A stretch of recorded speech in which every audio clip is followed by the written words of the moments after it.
coming back against the Washington Redskins tonight on Monday Night Football.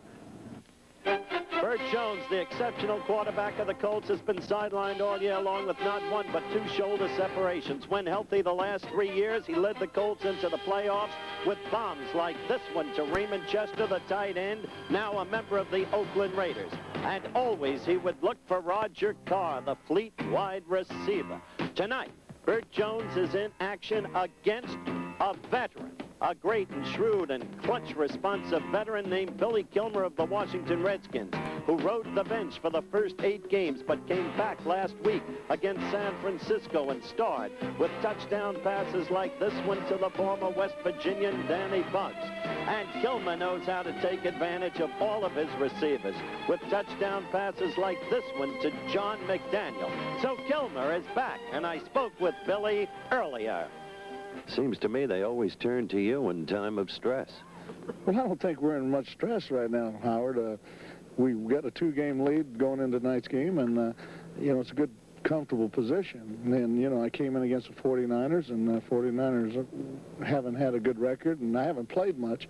So this is going to be a real test for me. We got a great football team to beat here, and I'm especially afraid of their defensive line.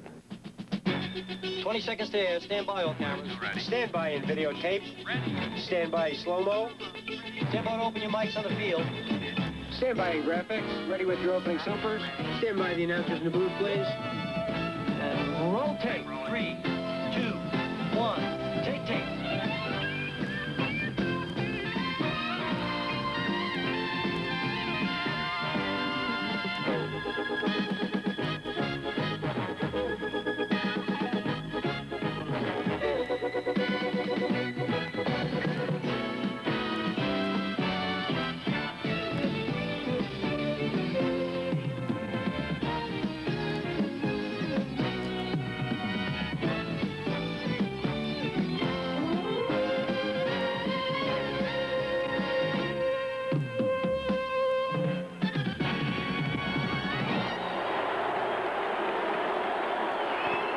From Memorial Stadium in Baltimore, Maryland, ABC's NFL Monday Night Football.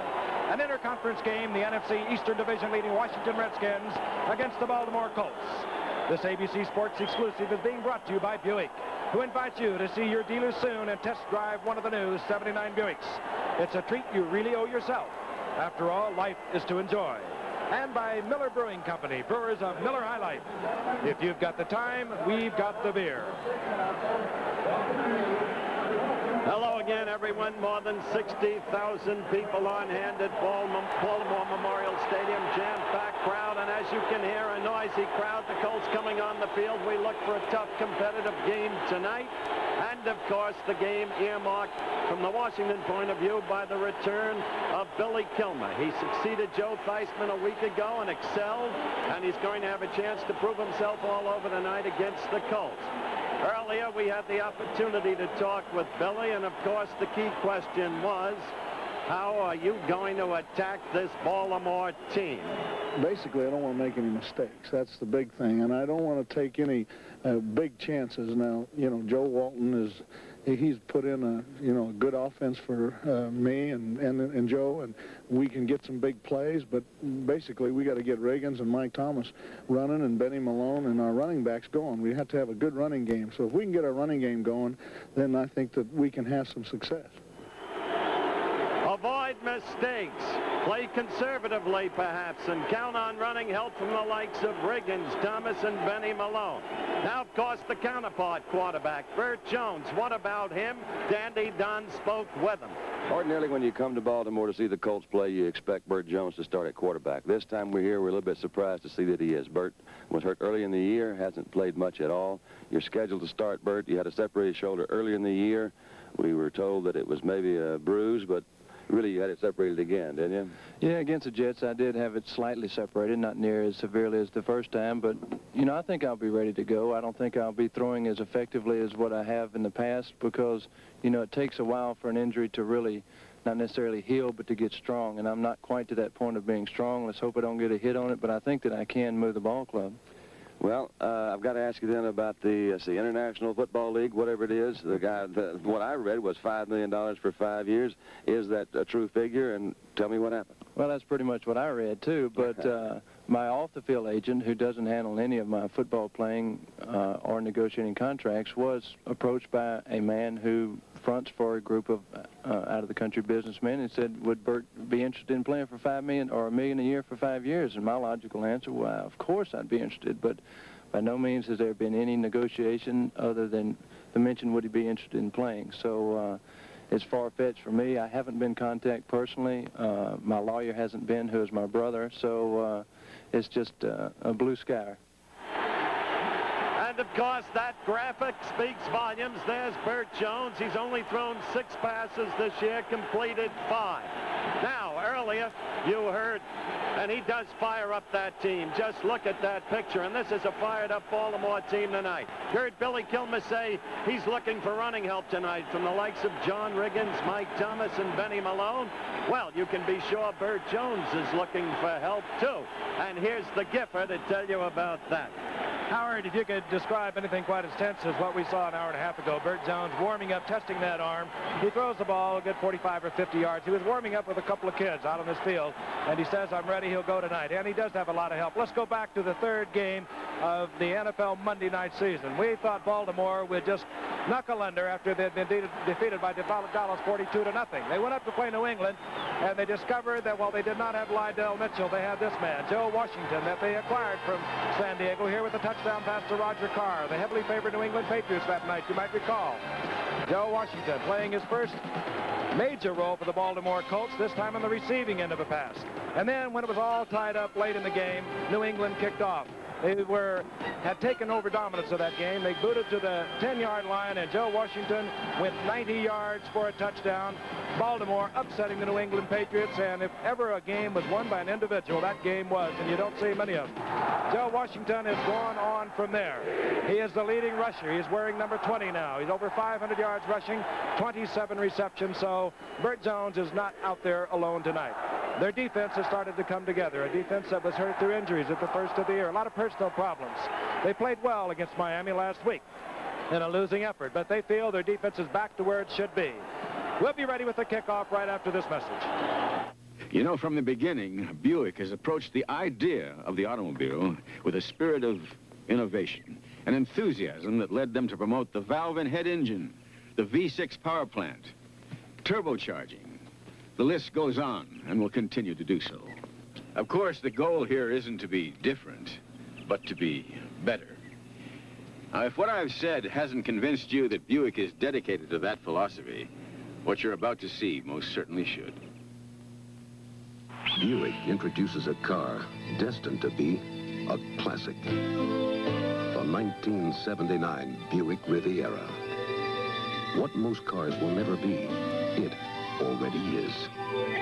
A car with power windows, power seating, power door locks, power braking, power steering, power antenna, automatic transmission, automatic level control, AM/FM stereo, air conditioning, all standard. Yet for all its elegance, there is another side to Riviera. It is a car with the traction of front-wheel drive, steel-belted radial tires, four-wheel independent suspension, and the power of turbocharging, available on the Riviera and standard on the Riviera S-Type. The new Buick Riviera.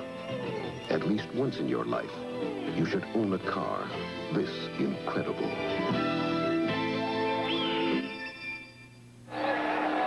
The butterflies have to be pumping in this young competitor's stomach.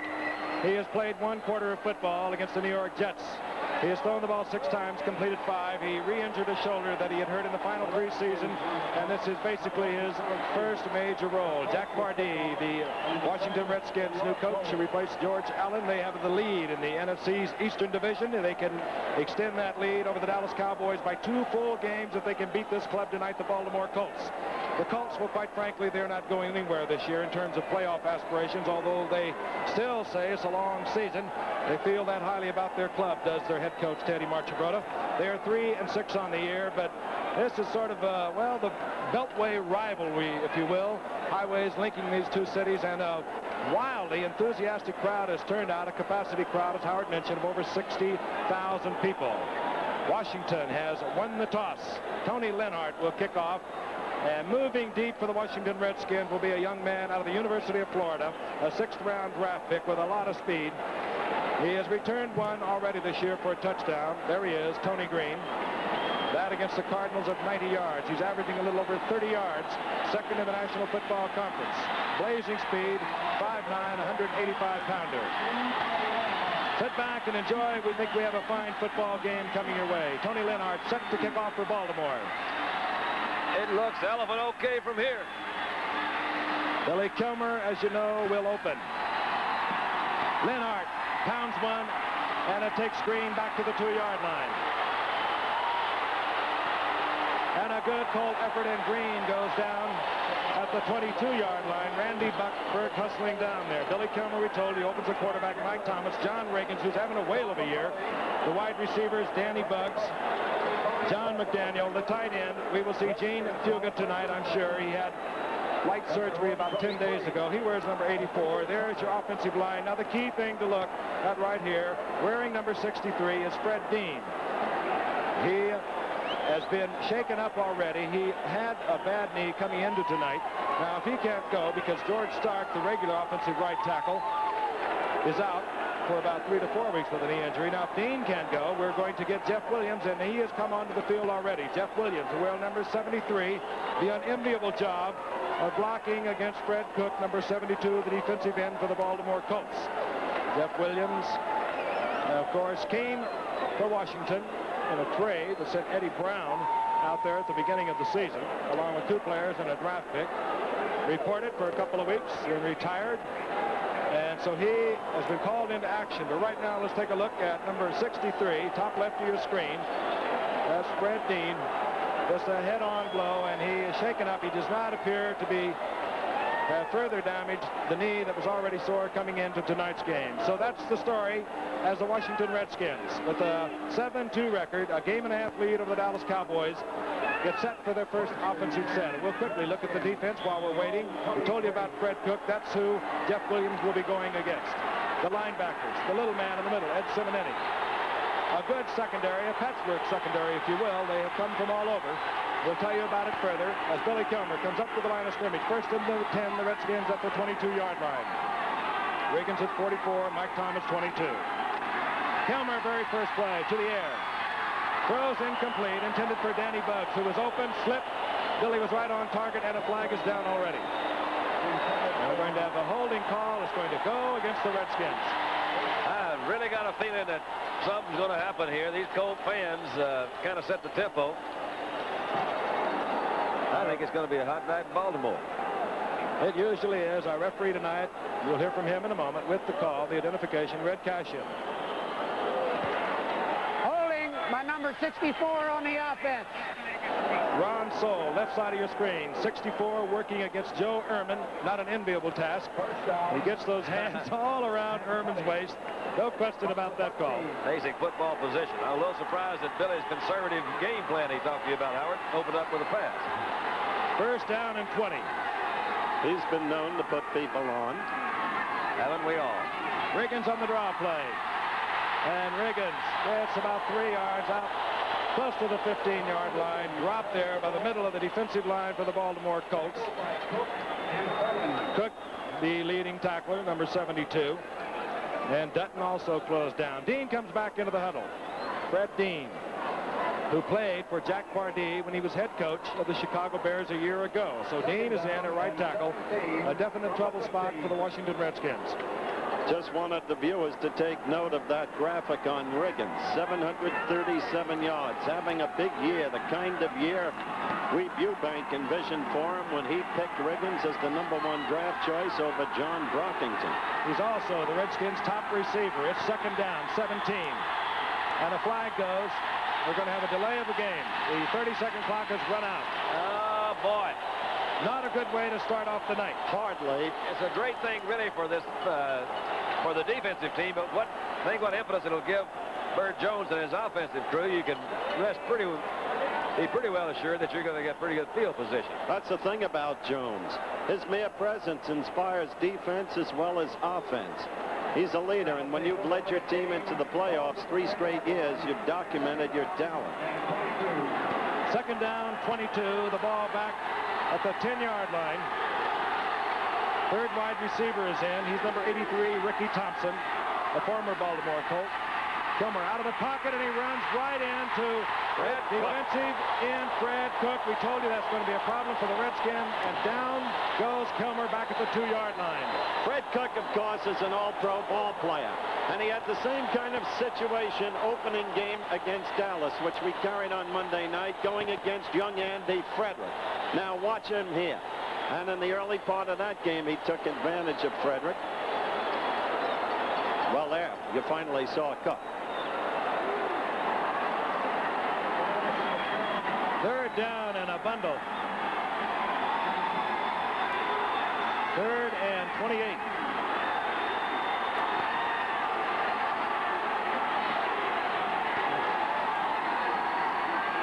Handoff. Mike Thomas. Thomas breaks, tackles, and gets breathing room, at least for the punting unit, as he moves out over the 15 to the 16-yard line. Mike Thomas has been out for 3 weeks. Therein is a controversy. He claimed he had a slight chip at the right ankle, but there was no swelling. Dr. Stan Levine, the Redskins team doctor, differed with Mike's diagnosis, and Mike, of course, is playing out his option. But he got a load of Benny Malone running last week, and maybe a load of Tony Green, too. He's back tonight.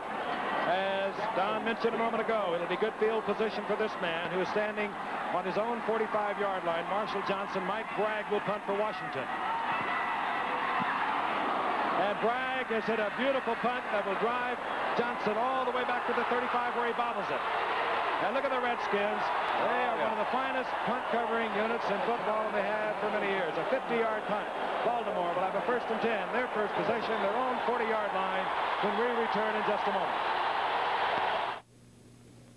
When you farm your own land, the work never ends, but you do it with pride and all the strength you can muster. But now comes Miller time. Time to head for the best-tasting beer you can find. America's quality beer, Miller High Life. When it's time to relax, one beer stands clear.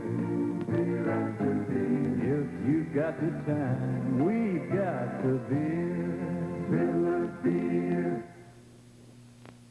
Dancing on the mountain to the music of the wind, feeling free and easy in the air. If you start or continue your college education in the Army, you'll have a chance to bring a lot more than books to class. So much to learn, so many things to see, reasons and rhymes to find in a soldier's poetry. Larry Holmes makes his first title defense since his spectacular victory over Ken Norton. The WBC World Heavyweight Championship Friday night on ABC. Mike Bragg for the Washington Redskins. A very effective punt. Good coverage by the Washington Redskins. Baltimore is 1st and 10 at their own 40-yard line. You'll hear a roar when this man leads his troops out. Bert Jones, number 7. Joe Washington wears number 20 now. Roosevelt Leaks, number 48. Glenn Doughty, 35. Roger Carr, 81. The tight end, number 83, a former Redskin, Mac Alston. The big man, Roosevelt Leaks, and he has pounded at the line of scrimmage. Driven backwards. Tank McClinton, number 53, drives Roosevelt Leaks back, but they'll mark it at the line of scrimmage. There are the people we just spoke of. Speedster on the outside, of course, Roger Carr, great speed. There's your offensive line. They have lost 2 tackles that never even started the season. David Taylor on the left side and the great George Coons on the right out for the season. So Baltimore has had their own problems. On 2nd and 10, Joe Washington gets the call, and Washington can go no place as he gets a yard, and that's it. It'll be 3rd down and 9. They almost stripped him of the football land as you look at head coach Detmar Broda, and again at the Washington Redskins defensive line. Lodge in place of McDowell, Butts, Talbot, Bacon. McDowell out. He hadn't been getting them the pass rush that he had in past years. Prevent defense as McClinton goes out. And in comes Harris. 3rd down 9. Jones, 1st and 10. Fires a strong pass. Goes out to the tight end, Mac Alston. First down, Baltimore. I think he said he's out, right? Nope. They say out of bounds. Called him out. But the impressive thing was Bert Jones put it on a string out there. He laid it out there. Fourth down, and David Lee will come on to punt. I didn't see him throw a pass that well the entire time he was warming up, and I was concerned about his arm because he didn't have that zip to it. That's the kind of pass that your arm really does have to be strong to throw. Nor did he have it last night at the workout. Third in the National Football Conference, or second in the conference, is Tony Green. 12.5 average, the rookie from Florida. David Lee to punt. Lee hits a low. Green will have an opportunity from his 20-yard line. And Green ducks and twists and moves out over the 27-yard line for Washington will have their first possession. 39-yard punt by David Lee, and will be returning to Baltimore's Memorial Stadium in a moment. Take any razor available in America. Any razor. Now there's an electric shaver that will shave as close or your money back. The Remington XLR. Remington can guarantee a close shave because only Remington has this remarkable three-part system. The first head shaves close, the second closer. The unique intercept cutter is designed to shave longer hairs. The Remington XLR. It shaves as close as a blade or your money back. At GMC, truck people's what we are. We got 'em big and small and in between, even buses but no cars.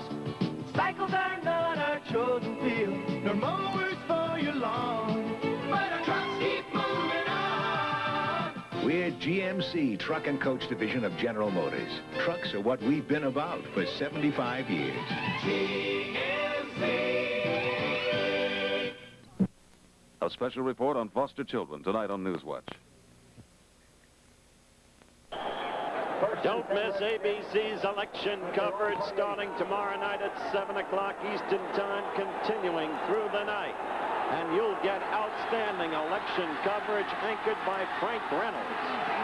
The Redskins on 1st and 10. Kilmer firing out, intended for Danny Bugs, incomplete, and at right tackle, Jeff Williams is back in again, replacing Fred Dean. Let me tell you something about Jeff Williams. Straight from Bobby Bethard, the general manager, who, as you know, is tops in evaluating personnel. He considers Williams the best overall athlete on the squad, a champion hurdler in Massachusetts, though he hails from Rhode Island. He can play and play it all. He was hurt in the Green Bay preseason game, briefly retired, but now he's back, and Bethard thinks he can do the job. Second down and 10. Williams, right tackle. His job tonight, Fred Cook, number 72, top of your screen for Baltimore. Kilmer going deep, overthrows John McDaniel. He had him. Yeah, that was kind of an unusual route. It's like a little stop, turn in, and go route. Throws that defensive back there just for a moment, and he was open. I'll tell you, he had Norm Thompson beaten, and Billy really threw it out there. The previous throw, the sideline pass, waffled, but this one was a spiral. He had a spiral. Yeah, no, that one to Bugs. Bugs slipped down. We had a good shot of Billy's face when he was looking out to Bugs, and that's one of those timing patterns that we talk about a lot. 5 yards down and then out the outside. Bugs slipped when he made his turn. Billy was a little upset with him. There was a time in Billy's career when he would have accepted as a season's pay $500 for every time he threw a spiral. Doesn't make a difference as long as it gets there. I'll tell you, they're having a problem. They are heading for another delay of game penalty if they don't hustle. They have 8 seconds on the clock. They were short a man on the field. Billy is a smart quarterback. He'll go on a quick count. 3 seconds. He gets it off. Third down 10. Hangs it up. Good coverage. Doug Nettles covering Danny Bugs. It'll be fourth down. Washington must punt. Something's wrong. They're really not moving very smooth out there. There's confusion. You're right. There was someone late getting into the huddle, but that's a little tough there. How do you like that? He's following you.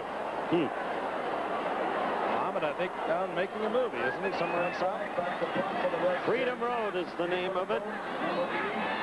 Mike Bragg will punt his second punt of the night. We got a beauty. There's Marshall Johnson back at the 30-yard line, averaging a little over 6 yards for return. Again, Bragg hangs one high and long. At the 25 is Johnson. And again, good coverage, and down goes Johnson at the 30. Martin Murphy, 47-yard punt, 3 or 4 yard return, and that's what the Redskins do to you all the time. Right, that's the key point, Frank. Washington ranks first in the entire league in yards allowed per kickoff return and punt return both. That's the special team excellence Frank's told you about. It's a hangover from George Allen's days. In point of fact, he'd spend more time with the special teams than he would with the offense. First and 10, Baltimore. The ball inside their 31-yard line. Jones right to the air and takes off and moves out to the 35. And you know, Ted Barchabroda took a deep breath as his prize quarterback. Yards. It'll be second down and 6. Coy Bacon in there on the stop. Defense guessed right that time. They were a little quick roll up the outside. He was trying to hit him with that little 5-yard square out. And Gerald Williams, number 45, guessed with him right, and he was standing right there in the way. Burt had to eat it and go up the middle. Dowdy and Carr. Dowdy 35, Carr 81, move to the left. Second down and 6. Washington gets the call and makes a couple of yards. It'll be third down and 4. See, stopped in there. Brad Dusick there, along with Carl Lorch, Darren Talbot. Man who's really been playing good football for the Washington Redskins is Dave Butts, the big man, 6'7", a 285-pounder. He's the left tackle. Where's number 65? He really had a good game against Dallas when we did the Dallas-Washington game. Butts, he was really tearing them up. Dowdy goes left, and he'll be covered out there by Lavender. Out to the right goes Carr, picked up by Gerard Williams, third and 4.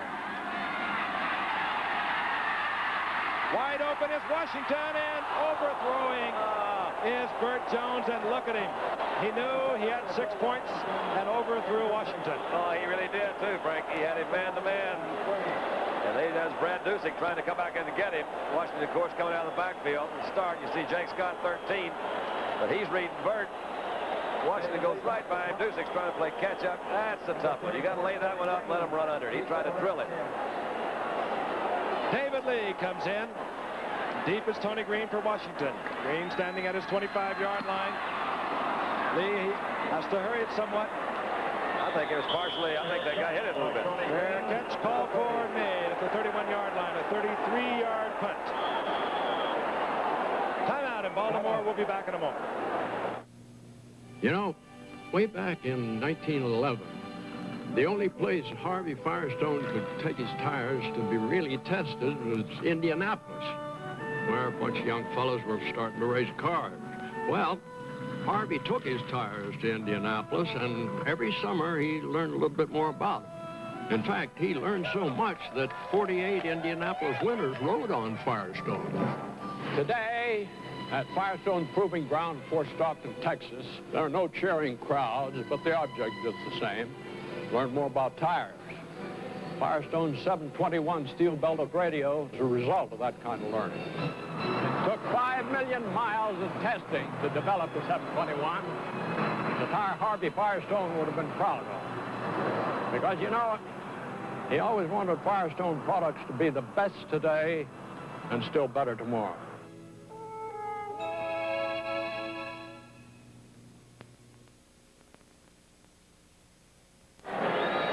Washington has a first and 10, the ball at their 31-yard line. First and 10, Redskins. Billy Kilmer, who came out throwing the football, brings his troops up. Joe Theismann started for 6 games. Then he had trouble. They faltered, and Billy Kilmer came in last week to beat the 49ers. Here's Mike Thomas. He drops the ball. The Colts have got it. Baltimore's on top of it. Baltimore with a big turnover at the 35-yard line. It is Bruce Laird who comes up with the fumble. You think fans don't matter to a team? Look at these fans. We showed you the fans in Atlanta last Monday night. This Colt team is fired up not only as we look at it again, the handoff to Mike Thomas, squirting through that hole. He never really had it, I don't think. Nope, he did not have real possession and control of that football. But it's not just Jones now who's got the Colts fired up, it's the fans too.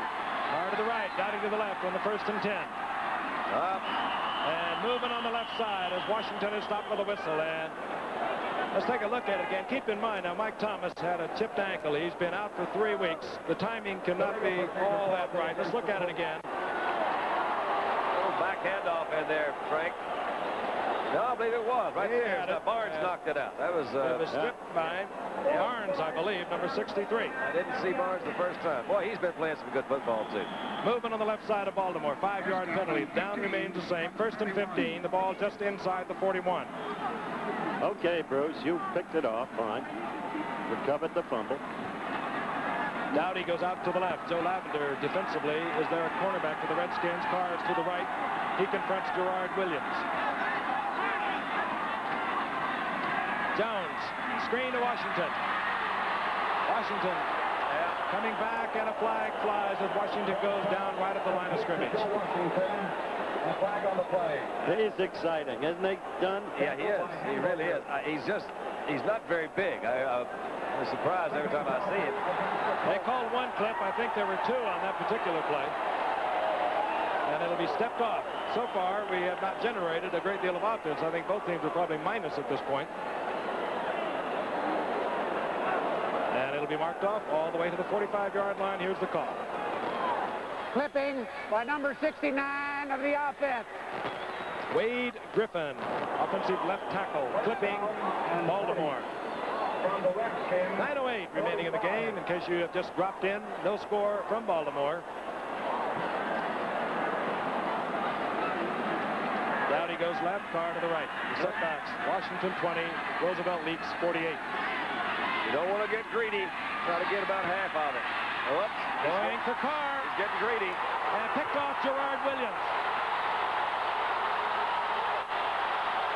Williams looks for help, finds one, and then decides, well, I'll set it down. I don't want to lose it. We have good possession.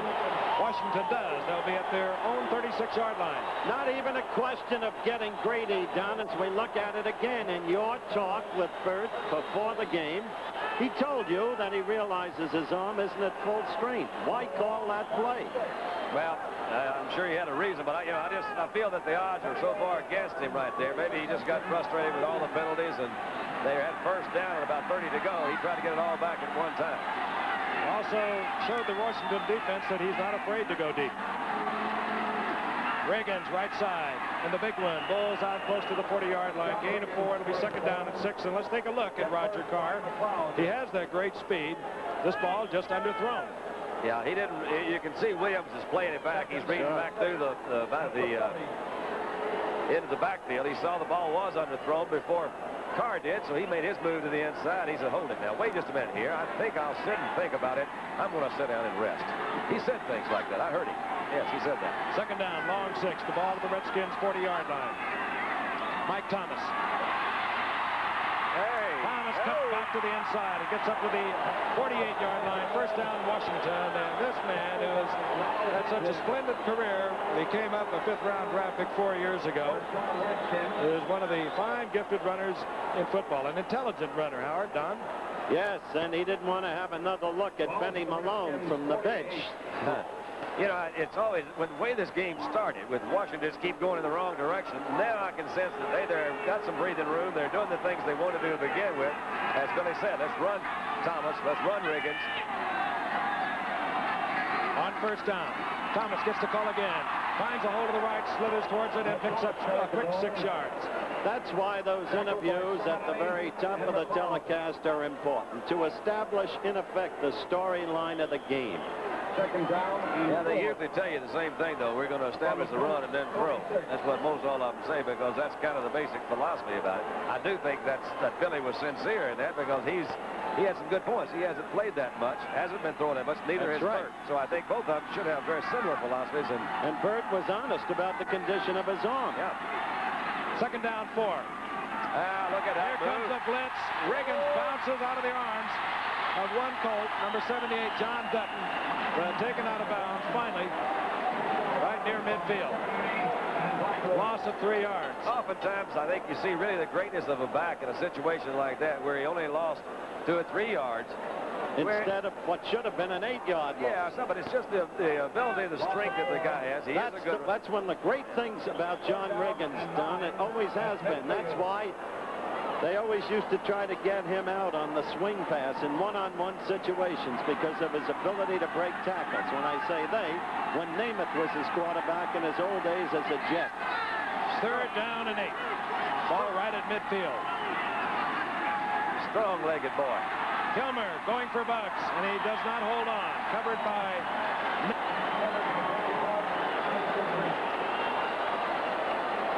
Kilmer either thought that Bugs was interfered with, or he's upset at Bugs for running a sloppy route, because I saw him come over that direction and do a little screaming and hollering. Know Billy well enough that he does that sort of thing. He commands that huddle, I think, extremely well. He tries to get the kind of performance he wants. If he doesn't get it, he lets him know about it. Mike Bragg will punt. Deep, a pair of safety men, Marshall Johnson, and now he has company. Joe Washington, number 20, is back there with Johnson. Bragg, of course, will angle on the sidelines, and he almost gets his first punt block out of 320 attempts. A remarkable record. He puts it in the end zone. A flag is down upfield. Looked like Frank is in an area of having an offensive lineman or downfield a little too soon. That punt was almost blocked with... I thought it was gone. Who was it back in there? With Randy Burke? I kind of threw away a statistic, but it is remarkable. Bragg, coming into tonight, had punted 320 times. 320 times without a punt blocked. And he just about broke his record right there.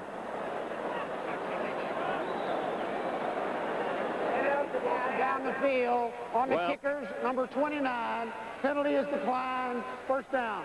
That's the call. We've got a special Sunday edition of NFL football this Sunday night, and what a game it is. The Steelers at 9-1 against the Rams at 8-2. Showdown game between two of the best teams in football. Baltimore, first and 10, their own 20-yard line. Still no score. Roosevelt leaks. Bounds forward for 3 yards before he's up in it. It'll be second down and 7. Dyron Talbot trips him up. Kenny Houston coming up from safety. 6:34, and the clock is moving here in the first quarter. They did a good job on Dyron that time. Good enough, I think, to gain more than the 2 yards. I think Leak actually missed the hole there. There with his head down a little bit. Ken Huff came over, had a good block on Talbot, and Leaks just ran over both of them. Defensively, Washington ranked 10th in the NFC. Baltimore dead last in the AFC and the NFL. On second down. He's got Washington. He wants the first. Goes for the first down, and he's short of it as Brad Dusick drives him out of bounds. And Don, you were dead right. I think on another day, Bert Jones would have given it the arm on the run to Washington because he was wide open. Yeah, it's easy to say that he didn't see him, but I really do think he probably did, and I think you're right. It's that your mind really knows what that body can do most of the time, and I just don't think he's as confident in his arm as he has been in the years gone by. But he had Washington break loose, as we've said many times, happens so often when you see a quarterback scramble, and he utilized his speed to get behind everybody. Jake Scott was the closest one, about 5 yards from him. Third down. Little more than a yard to go for the first down. They must get to the 30-yard line. The second tight end is in. 86, Reese McCall. Play action on third and short. Jones goes down. All that. He read Dave Butts hustling in there, as was McClinton. That's the guy who murdered Dallas, as Don mentioned the night we saw him. A huge man who was initially a #1 draft choice of the St. Louis Cardinals and didn't prove out there. But he developed under George Allen, and now it's continuing to develop under Jack Pardee. A gradual change. Ron McDowell not seeing much action for the Redskins defensively anymore as we look at David Lee. That is Carl Lortz playing side by side with Dave Butts. Deep is Tony Green at his own 45-yard line. Redskins go for the block. Lee hurries, fair catch called for and made at midfield by Tony Green. And Washington will have great field position when we return to Baltimore's Memorial Stadium. No score in the game. Stay with us.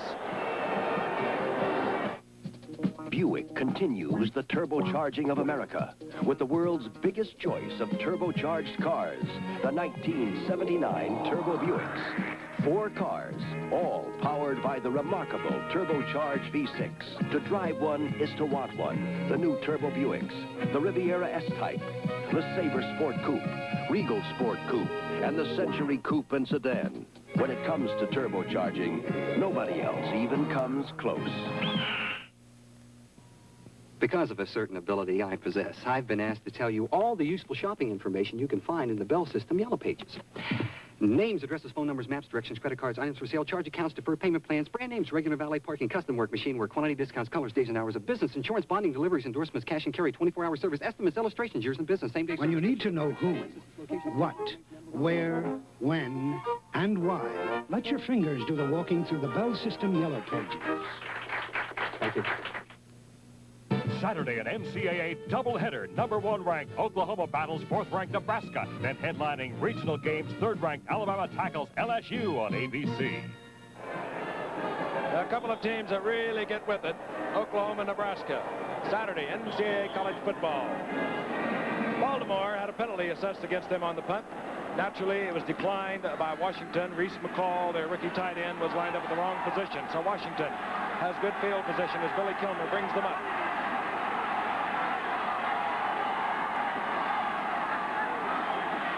Mike Thomas. Oh, they got good block by Ron Soule. Ron Soule springs Mike Thomas for an 8-yard pickup down to the 42-yard line, where it'll be 2nd down and 2. Soule did a good job. Hermling did a good job. They actually said it was very good timing for Thomas and not trying to make his cut until they strung it out far enough for him to then go straight up the field. You notice each time on the exchange of kicks, Washington has been edging forward, getting better and better field position. And this last was an example. Now with that 8-yard gain on the 1st down, the quarterback is in perfect position. Thompson 83, McDaniel 86, wide receivers for Washington. 2nd down and 2, Riggins gets the call. He gets a block from Mike Thomas, and look at Riggins. Turn on the speed, stepping out of bounds with the 1st down inside the 33-yard line. Hard to believe, as big as he is, Howard, at 230. He was about a 9'7" sprinter years ago in Kansas, and he can still move. I think Howard has some things to say about Theismann. No, I think you were going. No, but yes, that is Joe Theismann, the Notre Dame lad who had the career in Canada and belonged to Miami and finally wound up with the Redskins, and this year led the Redskins to 6 victories in the first 8 games, which he started. That takes care of Theismann. I knew you had some things to say about it. 1st and 10, 33-yard line. Washington moving. Riggins gets the call, finds a little opening, and uses his weight and speed and strength as he bowls for 5 yards. It'll be 2nd and 5, the ball at the 28. That's one of the sneaky things about Riggins, Don. He is sneaky. Always gets more yardage than you think he's going to get, dragging them along. On the play before this one, before we got into the Theismann, I was going to tell you that what he really did, that play they ran was a very basic, simple, off-tackle sort of play. But with his speed, it didn't wind up where most of those plays do. He bounced it outside, and the defense is not really, they don't defend the guys that way because they don't see that kind of speed from a big fullback. 2nd down, 5. Mike Thomas. And Thomas is drilled as he tries to get to the outside and then bring it back in. He's hit by the middle linebacker, Ed Simonini. He didn't get those box blocks that time, Frank. Very similar play to what we saw earlier. Good inside pursuit. Simonini looks like a little kid. He actually is very small for a linebacker, 6 feet, 215-pounder. The Colts really thought they had Willie Lanier coming in this year. Willie decided that he was not in condition, so he didn't even report. So Simonini, who played in the middle last year when they won their division, is back in there again this year. They say the little man can't do it. He's proven them wrong. 3rd down, 5. Hugett's in the lineup, split to the right. Oh, Billy. Kilmer had to unload it. Mike Thomas is saying that he was held up by Bruce Laird. Nobody's listening to him. Incomplete. Joe Ehrman was in there on Kilmer, and that's why he had to unload it. They'll bring out Mark Mosley. He can do it from this distance. He's got a great string going this year, 11 of 19. He's booted 152 yards, so it's certainly well within range of Mark Mosley. Always have to be concerned, too, that the holder is a quarterback, Joe Theismann, a very agile quarterback. So he'll hold for Mark Mosley. It'll be an attempt of 45 yards. From the 34-yard line. Now Theismann moves up to the 44, a 44-yard attempt. Out of distance, and a whole bunch of accuracy. Yes, sir. Washington is on the scoreboard first with 3:12 remaining in the first quarter. 44-yard field goal. Mark Mosley. We'll be back in a moment. That's my team, the Washington Redskins. And I'm Darren Talbert. I'm proud of the Redskins, and I'm proud of this team, too, the National Football League's USO team. Each year, NFL players on behalf of the USO visit military hospitals and bases around the world. It's called a handshake tour, and believe me, we've shaken hands from Seoul, Korea to Berlin, Germany. It can be lonely living in foreign countries, far away from your family and friends, but it can be just as tough coming back to the States. That's why the USO is making a special effort to help GIs when they return to America. In many towns, the USO is supported by your United Way. Through the USO and the United Way, you too can extend your hand to our servicemen and women to say you haven't forgotten, that you appreciate their service to our country.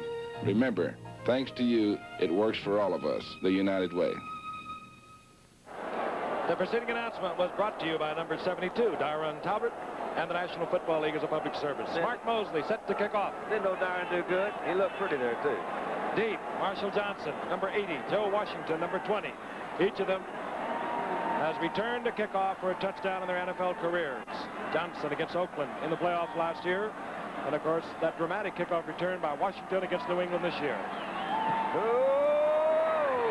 and it will be taken by Marshall Johnson at the 5. Upended, hustling down there with a good tackle, Don Harris. Baltimore is being popped good tonight. Washington has come to play. I tell you, that Don Harris just threw that body in and submarined him. He did. What had really happened is now Baltimore's got to do it on their own. They had a good chance in the first part of the opening quarter, opening minutes, I mean, with a lot of help from Washington. Washington says, I'm tired of helping you now. If you're going to do it, you got to do it yourself. That's what Washington says. First down.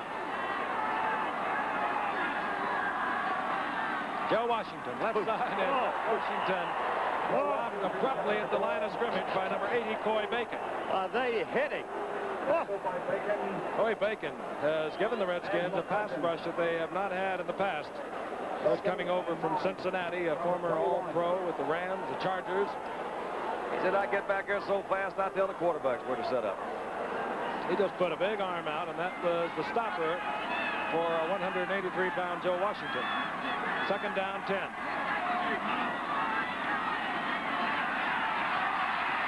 Jones is in trouble again. Goodbye. Back at the 8-yard line, Carl Lorch, number 71 in there. Darren Talbert wasn't far behind. Well, we said Baltimore was fired up and Washington equally so, and there are a lot of Redskins fans here driving up the freeway that Frank talked about earlier. It's like a Dodger-Giant game. I think the crowd helped, but until they figure out a way to put more than 11 on each side, it pretty well equals out after time goes on. But this is a very vocal crowd here in Baltimore. Loud stadium, stomps, a lot of that sort of stuff. They do help them a lot. McCauley, number 23, is in the lineup with Joe Washington. Both are good receivers, but we get the draw to McCauley. And McCauley pounds out to about the 17-yard line, where it will be fourth down and Baltimore must punt. And that will produce David Lee. And dropping deep for the Redskins, who should have good field position once again, will be Tony Green. Tony Green is also returned to punt for a touchdown this year. He went 80 yards against the Philadelphia Eagles. David Lee's fourth punt of the night.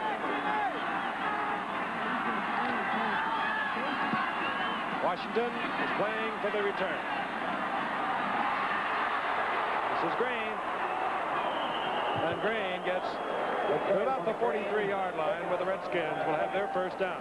Last time, the Redskins got in on the exchange at the 50. Before that, they had gotten it at their own 47. Now they have it at the Colts 43 or thereabouts. 42. So they keep edging in there on those exchanges, Don. They really do.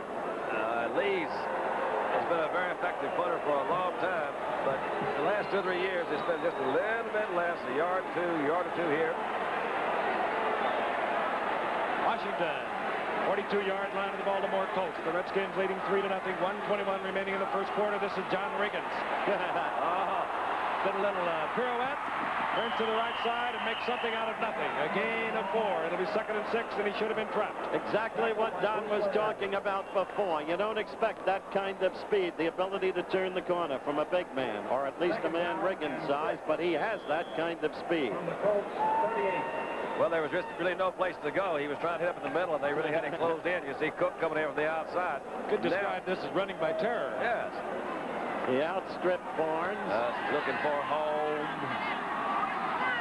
2nd and 6. The ball at the 38-yard line now, the Baltimore Colts. Riggins gets the call again. Stopped at the 35-yard line after a gain of 3. It'll be 3rd and 3. Mike Thomas, brother, carrying the ball on that play. Seen a lot of plays, Frank, seems to be designed to go into that middle. You were talking about Simonini earlier. And I would imagine that has a lot to do with it. They're trying to put as much pressure on him as they can, keep him at home, because I think he really is more effective against the pass, primarily because of his size, than he is against the run. So they're running right at him, right in the middle. They might get this play off before the end of the first quarter. They will not. Billy Kilmer watches time run out. The quarter expired with the Redskins leading the Baltimore Colts. Mark Mosley, a 44-yard field goal. And we'll be back with second quarter action in just a moment. You know me? Of course you do. I am money. Your money. You work for me. So hard. What's so funny? You should have me working for you. An IDS representative can get tough with money. Put it to work with a personalized financial plan. We've done it for 80 years for business and for people just like you. IDS. We help people manage money. At Pioneer, we don't build a high-fidelity receiver the way some of our competitors do. Instead of a pressboard bottom, our SX780 has a metal one that limits interference. It has power meters and a DC power supply for richer bass. It's things like this that have made Pioneer #1 among people who care about music. And isn't that why you buy high-fidelity components? Because you care about music? Pioneer's SX780. When you break horses for a living and you do it wrong, they can break you first. But when you do it right, you can turn a terrified animal into a horse a man can count on. And now comes Miller time. Time to head for the best-tasting beer you can find. Miller High Life. If you've got the time, if you've got the time, we've got the beer. Miller Beer. Billy Kilmer, 0 for 5 tonight. He saw his first action last week, defeating San Francisco 38-20. He was 12 of 23 a week ago for 2 touchdowns. He got the starting nod again tonight. He has a 3rd down and 3. The ball just at the 35-yard line of Baltimore. Big hole out there in the middle again. Riggins, 1st down. He barrels to the 31-yard line. Frank, those statistics show you how we've been devoid of any passing attack on either side thus far in the game. There wasn't a single completion by either quarterback in the first quarter. And clearly, Billy's having his troubles. But they've been getting field position, as we noted, on the exchanges of punts. And when you got a kicker like Mosley, yeah, that could be a big difference. He is in range already. He hit earlier for 44 yards.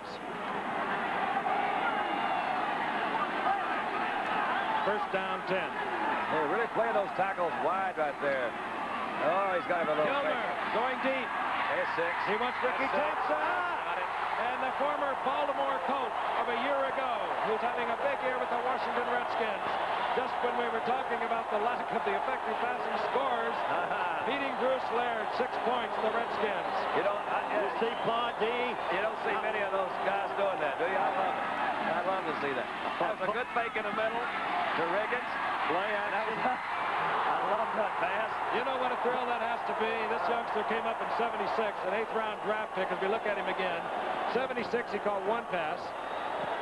In 77 last year, he caught a pass. He went to the Redskins, and that was his 16th reception of the year. Touchdown against his former teammates. You had to wonder if the ball was going to get there. Mosley. And the Redskins move out to a 10-0 lead as we are just underway in the second quarter. Look at it again. really was just a little fake. He gave Bruce Laird that little inside move, Frank, with his head. Laird turned, had to come back around to get him. When he did, he was there, 6 points, and we'll be right back. You give a man a couple of days to himself and a Black & Decker workmate, and there's almost nothing he can't do. You can pound on it, saw on it, hammer on it, and sand on it. The sturdy vice jaws do the holding for you. You can clamp on it, paint on it, cut a shape on it, drive a screw on it. There's almost nothing you can't do. When America has a job to do, it reaches for Black & Decker. Happiness and prettiness, you like the likes of Opal. Roominess and coziness, you like the likes of Opal. There are lots of things to like about our trusty little Opal, like tender, loving workmanship. So if you're looking for a great Japanese car, look for a great American name. You like the likes, the she delights. You like the likes of Opal. To Washington. Billy Kilmer, while he's not a thing of beauty, he seems to get it done. He's been doing it for a lot of years, 16 to be exact, has hit. Ricky Thompson, 31-yard touchdown. The Redskins lead 10-0. Mark Mosley to kick off. Deep, number 80 is Marshall Johnson, number 20, Joe Washington. Ball's actually easier to catch when it wobbles a little bit. You know, it really is. Yeah, he probably did that on purpose. Mosley, a line drive. Marshall Johnson.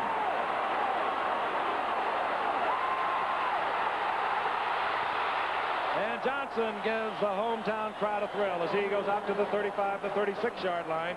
Tackled there by Benny Malone. That time, the low kickoff gave the wedge a chance to form, and Johnson took advantage of it. You are absolutely right. That really was it. They got up there, had a chance to execute that play.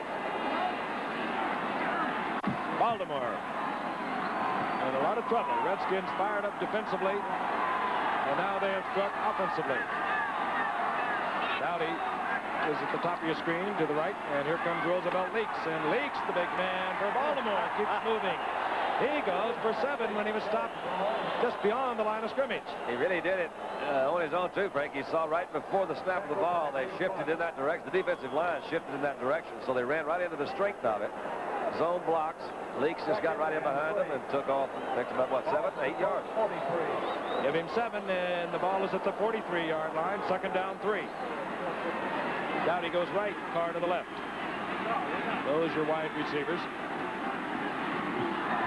Washington. Good back, and look at the move by this young man. Getting to the 45-yard line. Baltimore first down. Good quickness. They have him listed as 5'10", 182 pounds. I really don't think he's that big. I don't know how tall he is. But great quickness. Which, you know, the backs have got to have right where he's got to cut. There's that hole. Lost a guard. He said, that's all right, Pratt. I'll catch you later. Made that move in there upfield. Baltimore gets their first down. 45-yard line of the Redskins. Dowdy goes right, Carr to the left. Washington, the leading receiver coming into tonight for the Baltimore Colts, is in the slot position. Chris was a little bit offside. 55, Hamburger, just a little early. Well, he believes in anticipation. Anticipation. Wish I knew the rest of that. That's such a good one. Roosevelt Leaks, the ball carrier, moves down to the 36-yard line. And they'll talk this one over to see where the ball will be marked. There was a gain of 9. And it could be as... Well, let's hold on. Red Cashin will give us a story. I thought perhaps Hamburger might have been drawn off. Such is not the case. Bert Jones wants to know the entire story. He'll probably decline the penalty because he'll have a second down and 1. He would have a 1st and 5 or a 2nd and 1.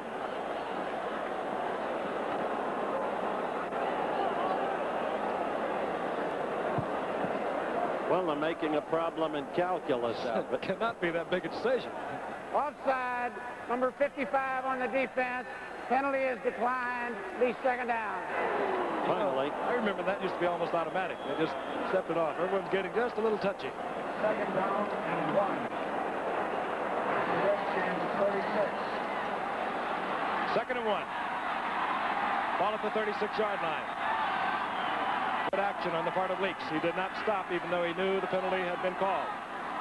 Leaks slips and Jones has to make the first down. Which he did.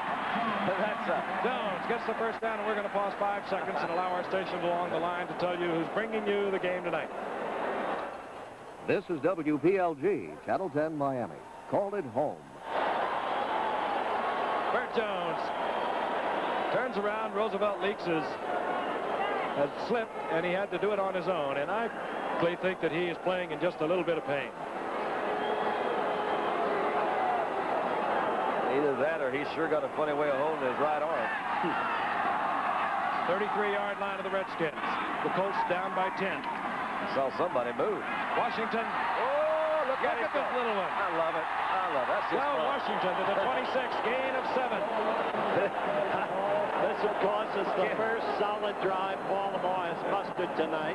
They did have one scoring opportunity when Jones had a receiver wide open. Look at it from the ground. He leaves Chris Hamburger and Ken Houston, number 27 and 55. They're sitting there talking to themselves. They said, "Oh, wait a minute. Hey, what did you see somebody come in this direction?" A phantom. What happened? What was that? Second down 3. The ball at the 26-yard line. 11:22 remaining in the half. Redskins leading 10-0. Roosevelt Leaks, Bulls for a first down, but a flag is down. A flag on the play. I think my eyes are jumping. I've been seeing people jump offside all night. Washington once again. And they'll probably talk this one over too because it's very close. The penalty and the yardage picked up by Leaks.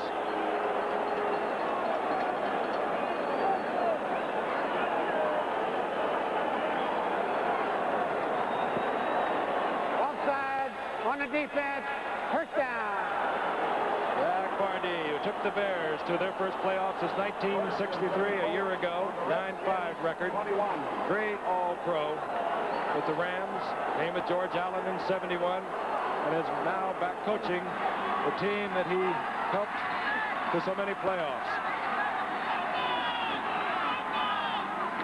Roosevelt Leaks, finds an opening and crashes forward to the 16-yard line. A gain of 4, it'll be 2nd and 6. I'll tell you, the middle of that offensive line is given a good charge now. Mendenhall and Pratt and Huff. That's really that's the regulars that they have there. They're the guys on the outside having been doing it. I just was going to say they too are going up the middle. And that's what they're doing. They're following that initial surge off the ball by those 2 guards and offensive center. Dowdy goes out to the right, Carr to the left. And you have a feeling that Jones would like to get one quickly. He's an impatient man. Washington. Upended. It was Dusek coming across the line of scrimmage.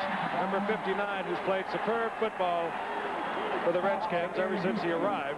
He really has, Frank. He has a knack of making the big play. You remember in their opening game of the season, it was Dusek who picked off a Horace Ivory fumble and dashed in for a touchdown that enabled him to upset the Pats.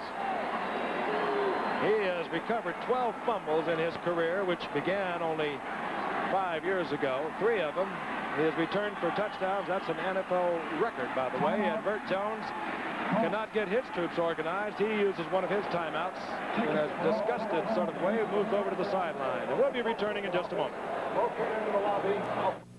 If your business takes you to the heart of a city, there's nothing like Hilton Rainbow Service. In Manhattan, it's right on Park Avenue at the Waldorf Astoria. Or if your business is pleasure, you'll find Rainbow Service at the fabulous Las Vegas Hilton and on beautiful Waikiki at the Hilton Hawaiian Village. Hilton Rainbow Service. You'll find it at the heart of every Hilton, in the heart of most every city. There's no place like Hilton. It takes the average wheat farmer over 50 days and 14 tons of machinery just to plant his seeds in the ground.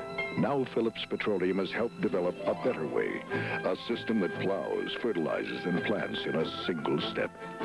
It can lighten a farmer's workload and cut his fuel use in half, conserving energy for all of us while we make fine products for your car. That's performance from Phillips Petroleum, the performance company. Watch the complete election coverage of an outstanding news team tomorrow on ABC.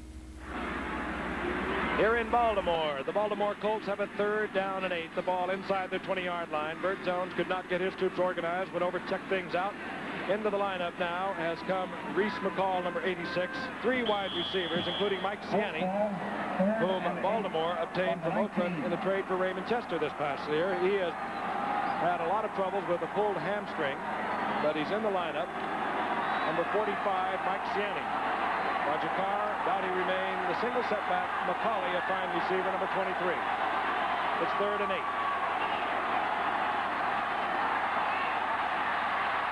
Jones, yes. Fires complete. It's the rookie from Auburn, Reese McCall, touchdown. And Jones said, did he catch it?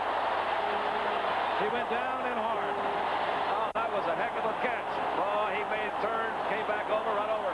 Number 1 draft pick out of Auburn.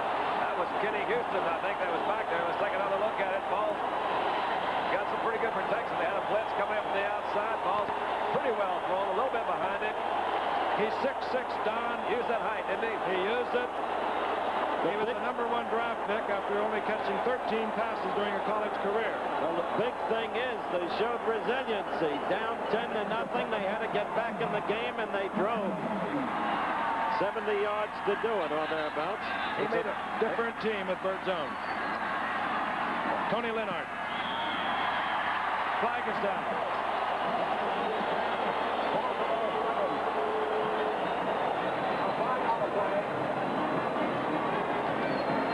I didn't see how the call turned Houston around as much as he did. Took him inside and drove out.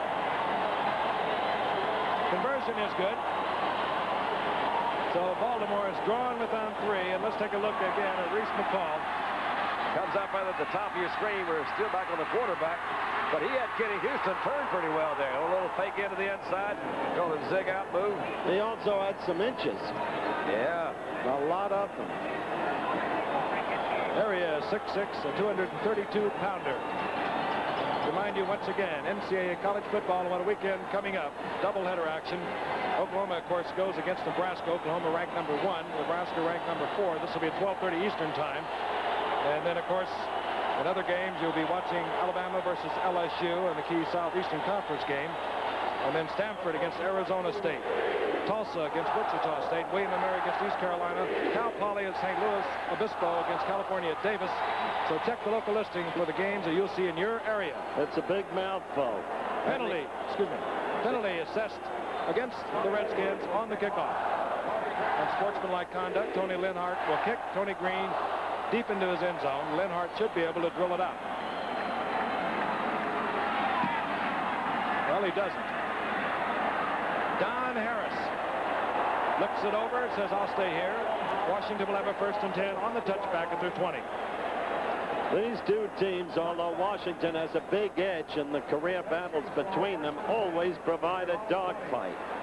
It was no different last year when Baltimore beat Washington, but at the very end, Washington was moving toward a game-winning touchdown.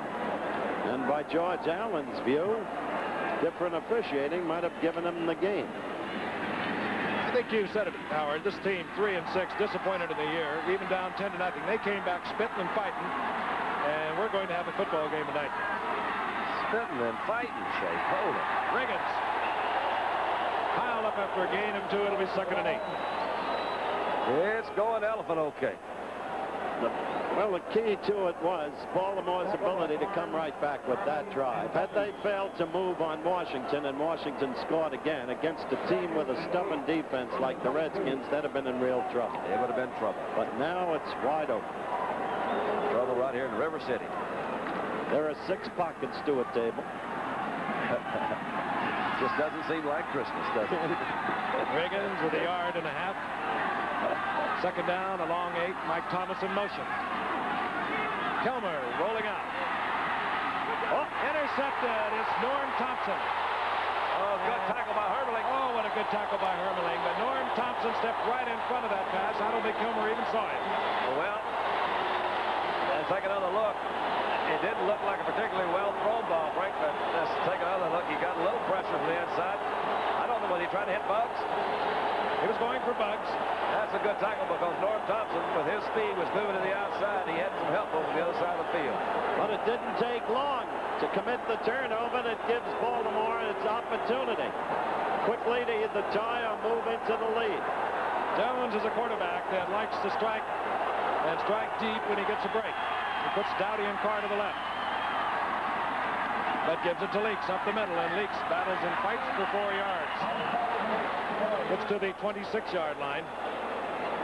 It'll be second down 6. Well, how much can a quarterback inspire a team? Clearly, Bert Jones is having a tremendous impact on his team tonight, Don. Well, yeah, I guess so. I think it's, you know, you can come out there, you got to do something after you get out there, and the fact that he did throw a touchdown pass, I think, helped a great deal. You see Norm Thompson on the sideline. Good defensive back. That does have great speed and that anticipation you talked about a while ago. He's another Colt that's been out with an injury.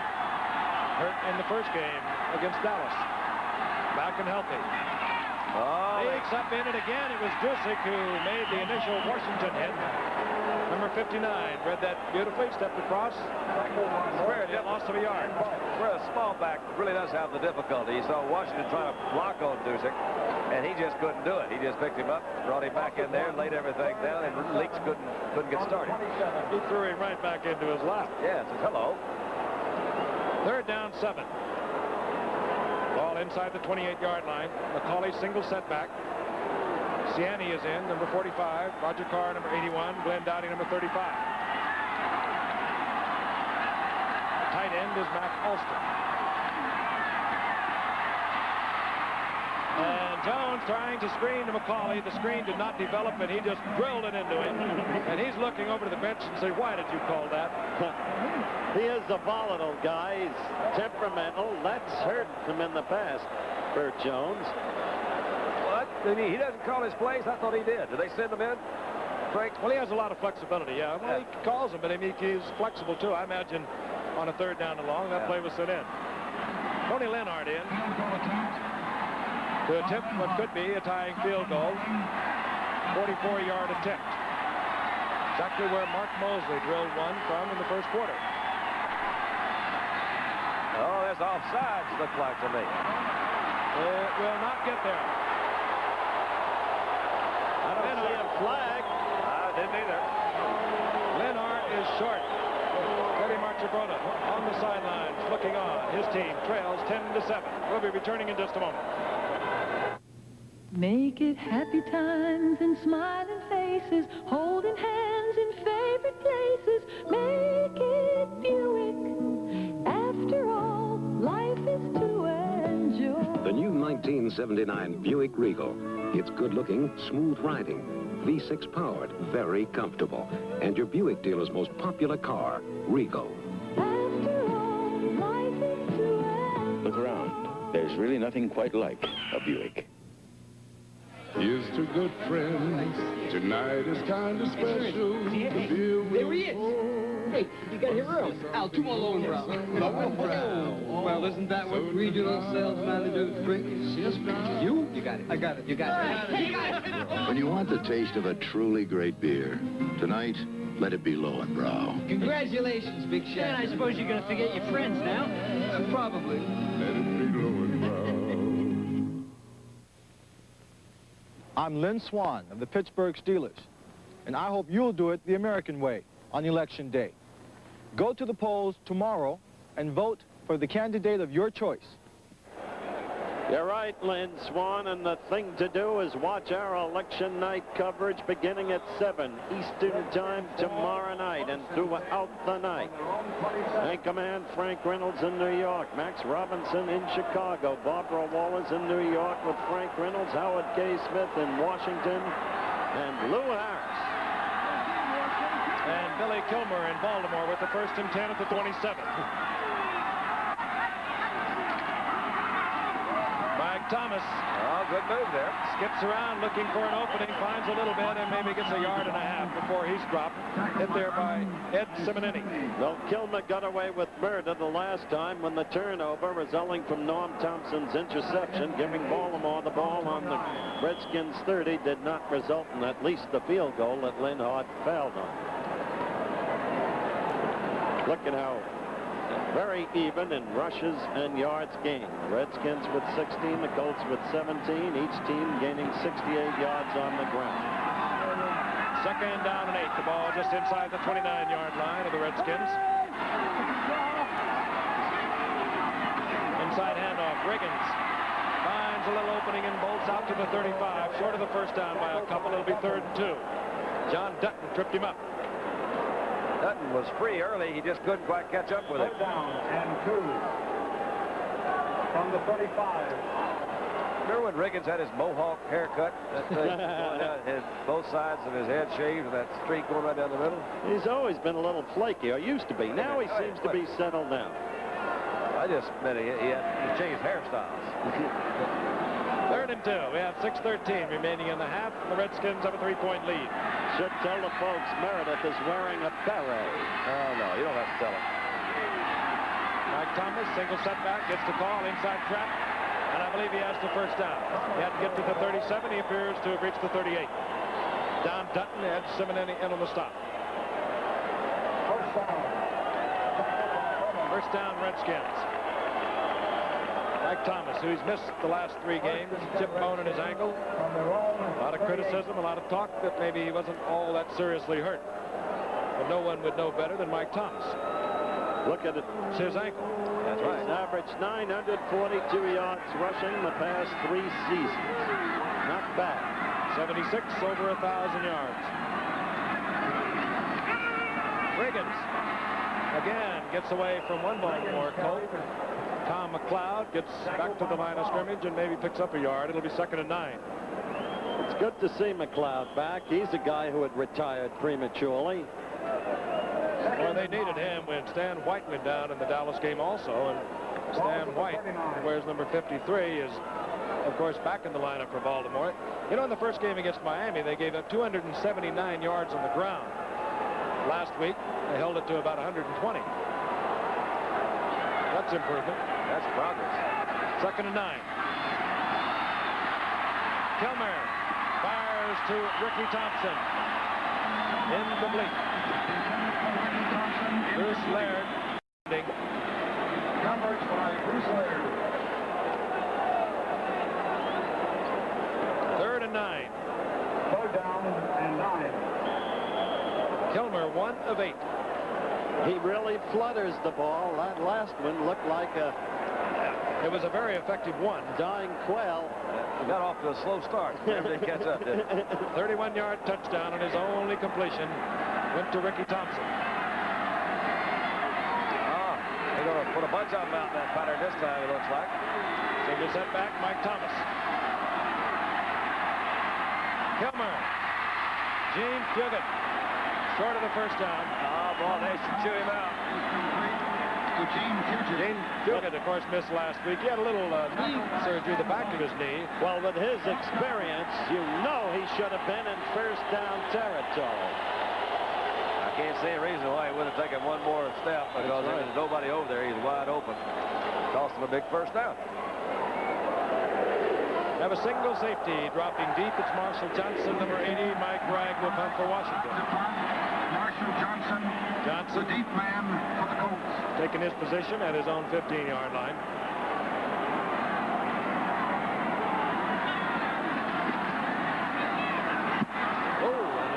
Another punt almost blocked. Johnson, fair catch called for at the 11-yard line.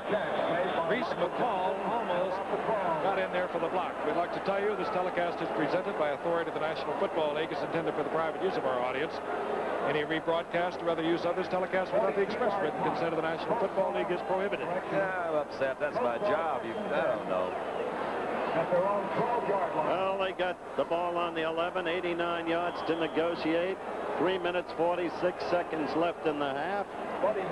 That's a good time to congratulate our old friend, Bob Cochran, who used to be with the NL office, and his wife, the NFL office. Tell you why in a minute. So Washington. Washington, a very difficult little man to bring down. Gets out to the 20-yard line.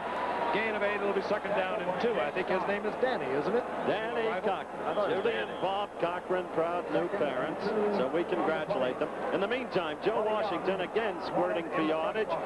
What did he gain against Miami last week, Giffer? 126? 26. He is also the leading receiver, was coming into tonight's game, remains that way.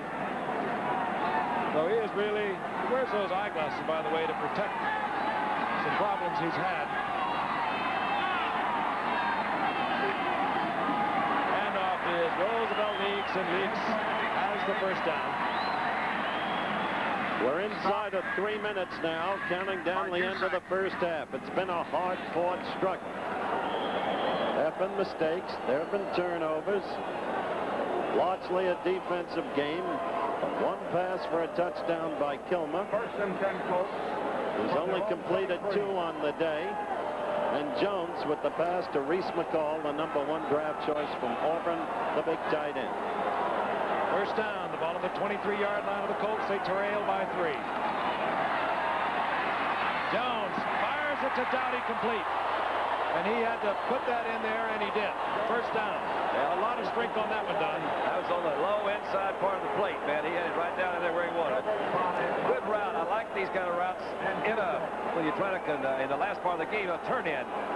The odds of that thing being intercepted are not nearly as great as when you're trying to hit a receiver coming across for a cross pattern. He's going down. You're going to pretty well throw it a spot. And with the kind of arm that Jones has, he can get it right to that spot.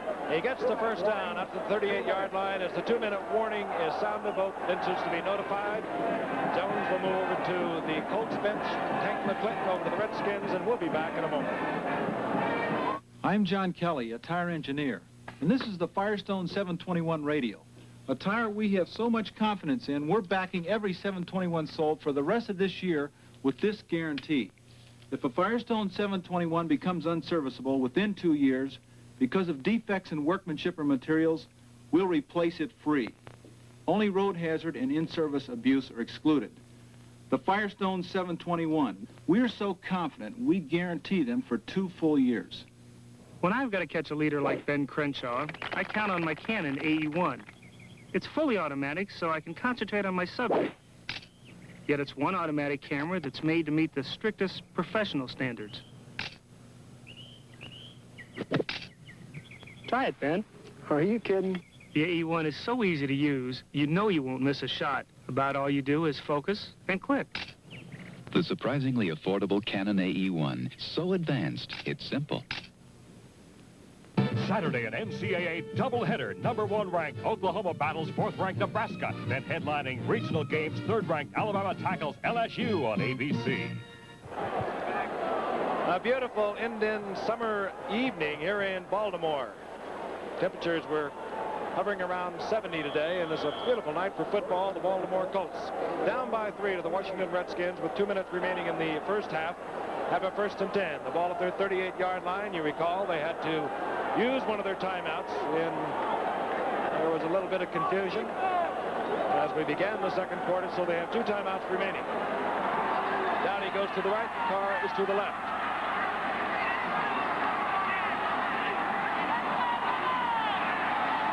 Jones, good protection. Going deep to Dowdy.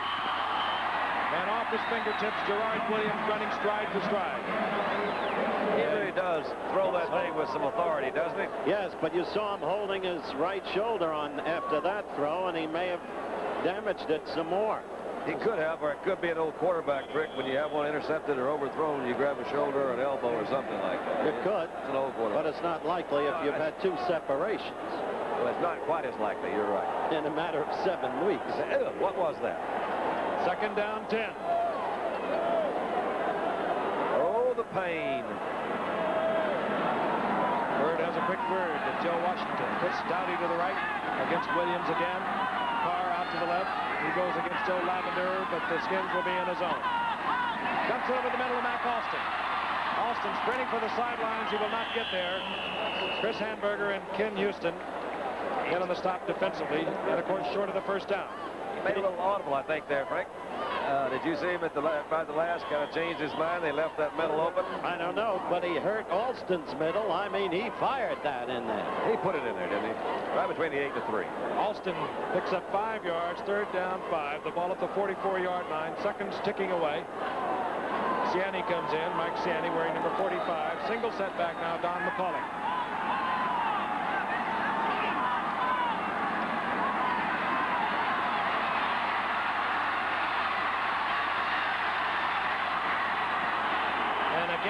I think on another day, Bert Jones would have thrown the ball. He goes out of bounds, that's 4th down, stops the clock.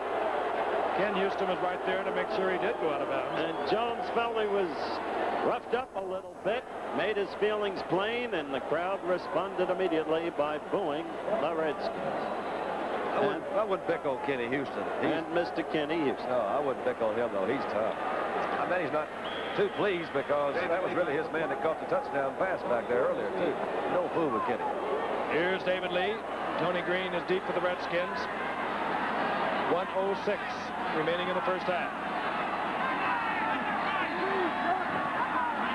Redskins have 10 men at the line of scrimmage. And they're going for it. Lee hurries the punt. Green calls for it at the 27-yard line with 59 seconds remaining in the half. They haven't given him any running room tonight either. Still another fair catch by Green, and that was a well-chosen one for blue shirts all around. When they go to block it, you're not going to have much running room, and the Redskins have been after it all night. They feel they can block it, and they have come close. He does take a rather long step when he punts, Lee. Hasn't hurt him with that record Frank talked about earlier. 340 some odd. No, that was the other guy he was talking about. I don't know, David. That's right. First and 10 Redskins. 27-yard line. Whoops. Riggins. A big man with the speed. Got away from one Baltimore Colt, and he gets 5 yards. Stops the clock with 51 seconds remaining in the half. Fred Cook came close, but Riggins turned on a little burst. And again, made yardage when a man, ordinary man his size, wouldn't. Ball at the 31-yard line. Halftime highlights coming up. There was some action around this league yesterday. Who was there? There's the Dallas Cowboys lost to Miami. They have got to be intently watching tonight. They'll meet the Redskins in a few weeks, Thanksgiving Day. Kilmer throws it up to Norm Thompson. Yeah. That's he was open. Who, Norm? Norm. Yeah, Norm was open. Yeah. I said he was going. Well, they just hung that up for grabs. 43 seconds on the clock. That's probably a heavy wind up there high. Yeah, they got out of it. They slipped a little bit. Norm should have called for a fair catch at this point. He was trying to hit Ricky, but that ball just was not there. Oh, Norm got it. Ricky got him down. Well, he tried to get hold of it. What? He tried to grab it from Norm. Yeah, he did. Ricky Thompson, you talking about. Yeah, he came in and made a good move. All right, let's see if they get something going this time. Baltimore has 2 timeouts. They have the ball at their own 30-yard line. The third Washington turnover of the night. That guy's holding it. And down goes Jones. Brad Dusick again, who's all over this field tonight. Very wise move on the part of Jones. Don, do you think Washington playing a different defense from what we saw them play against Dallas? The reason I ask is tonight Dusick's all over the place. If you remember the Dallas game, 53, Tank McClinton seemed to be all over the place. And they seem to be split. You were talking about it before. Yeah, when we went back for a commercial, it just seems to me that maybe not in this situation, but in regular situations that you've got McClinton playing a little bit further off the line of scrimmage than I remember him playing against Dallas, and the defensive tackles seem to be split a little bit more. Either that or they're shifting in with one of the tackles getting head up to the center. So I think they maybe have changed it up a little bit. Most teams do. You know, they'll throw a couple of wrinkles in there every week just to keep you loose. Seconds ticking away here in the first half. Jones will be careful with it. Hands the ball off to Roosevelt Meeks, and that should expire the half. And it does. We'll be ready for halftime highlights highlights after this message and a word from our local stations. The score, Washington 10, Baltimore 7.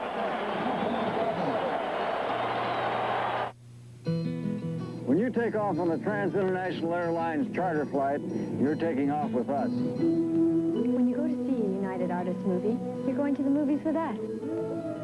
When you come to budget to rent a car, you're coming to us. We're Transamerica, the people in the pyramid. We serve you through many different companies, but we stand for just one thing: first-rate service at a fair price. From every Transamerica company, every time. My wife got the house, but I got the Sony. Darn. I thought they were going to give me a Sony. Most people feel very special about Sony Trinitron Color TVs, probably because Sony Trinitron Color TVs are very special. You see, it's not just a TV, it's a Sony. I hope he's not disappointed. I think he was expecting a Sony. Friday night live, the WBC World Heavyweight Championship. Larry Holmes makes his first title defense since his spectacular fight for the crown last June. Ken Norton, #1 ranked WBC contender, fights in the first battle of the evening at 8 Eastern, plus the WBC World Super Featherweight Championship, Friday on ABC. Starting out in the world of high finance, your main investment concern was simply collecting enough bottles to return. Thanks, Shannon. Next thing you know, it's collecting enough return on your investments. Which is why right from the start, you need a bank like Flagship. A substantial statewide banking organization you'll never outgrow, no matter how much your needs grow. Flagship Bank, all the bank you'll ever need. Homebuyers have a surprise waiting at the bank. A Dade tax cut takes another step forward, and we have tips on handling tomorrow's election ballot, all on Newswatch after the game. The streets of San Francisco, weekdays at 5 on 10. Saturday, 4 of the hottest teams in the nation, an NCAA doubleheader. First, the top 2 offensive teams battle it out as #1 ranked and undefeated Oklahoma takes on 4th ranked Nebraska, which last week rushed and passed for almost 800 yards in one game. Then, headlining regional action, Bear Bryant's 3rd ranked Alabama tackles top-ranked LSU in a crucial Southeastern Conference game. Exciting Heisman Trophy candidate Charles Alexander of LSU scored 3 touchdowns last week. Check local listings Saturday. Tough ball game here at Baltimore Memorial Stadium. The halftime score, Washington 10, Baltimore 7. Quickly, here's how the scoring went. Washington opened up with a Mosley 44-yard field goal, 3-0. Then Ricky Thompson took a 31-yard pass from Billy Kilmer. Mosley converted, 10-0. But immediately, Bert Jones engineered a long drive, winding up with a 19-yard pass to Reese McCall, the tight end from Auburn, and Lynn Hart converted. That's the score, 10-7. Now, our halftime highlights are being brought to you by Commercial Credit, a financial service of Control Data Corporation. We find ways to help. Now let's turn our attention to yesterday's NFL highlights, beginning with Seattle at Chicago, Soldier Field. Pick up with action in the second quarter. The Seahawks leading 7-3, 37 seconds remaining in the half. And number 10, the Southpaw quarterback, Jim Zorn, going to work. Deep downfield to number 80, Steve Largent, who's alone and who gathers it in right there for the touchdown, 14-3 Seattle. In the third quarter, Seattle leading 21-9. The Bears ball 3rd and 8 at the Seahawk 20. Mike Phipps in there in place of Avellini. Hits Roland Harper. Roland Harper bursts up the middle after receiving it.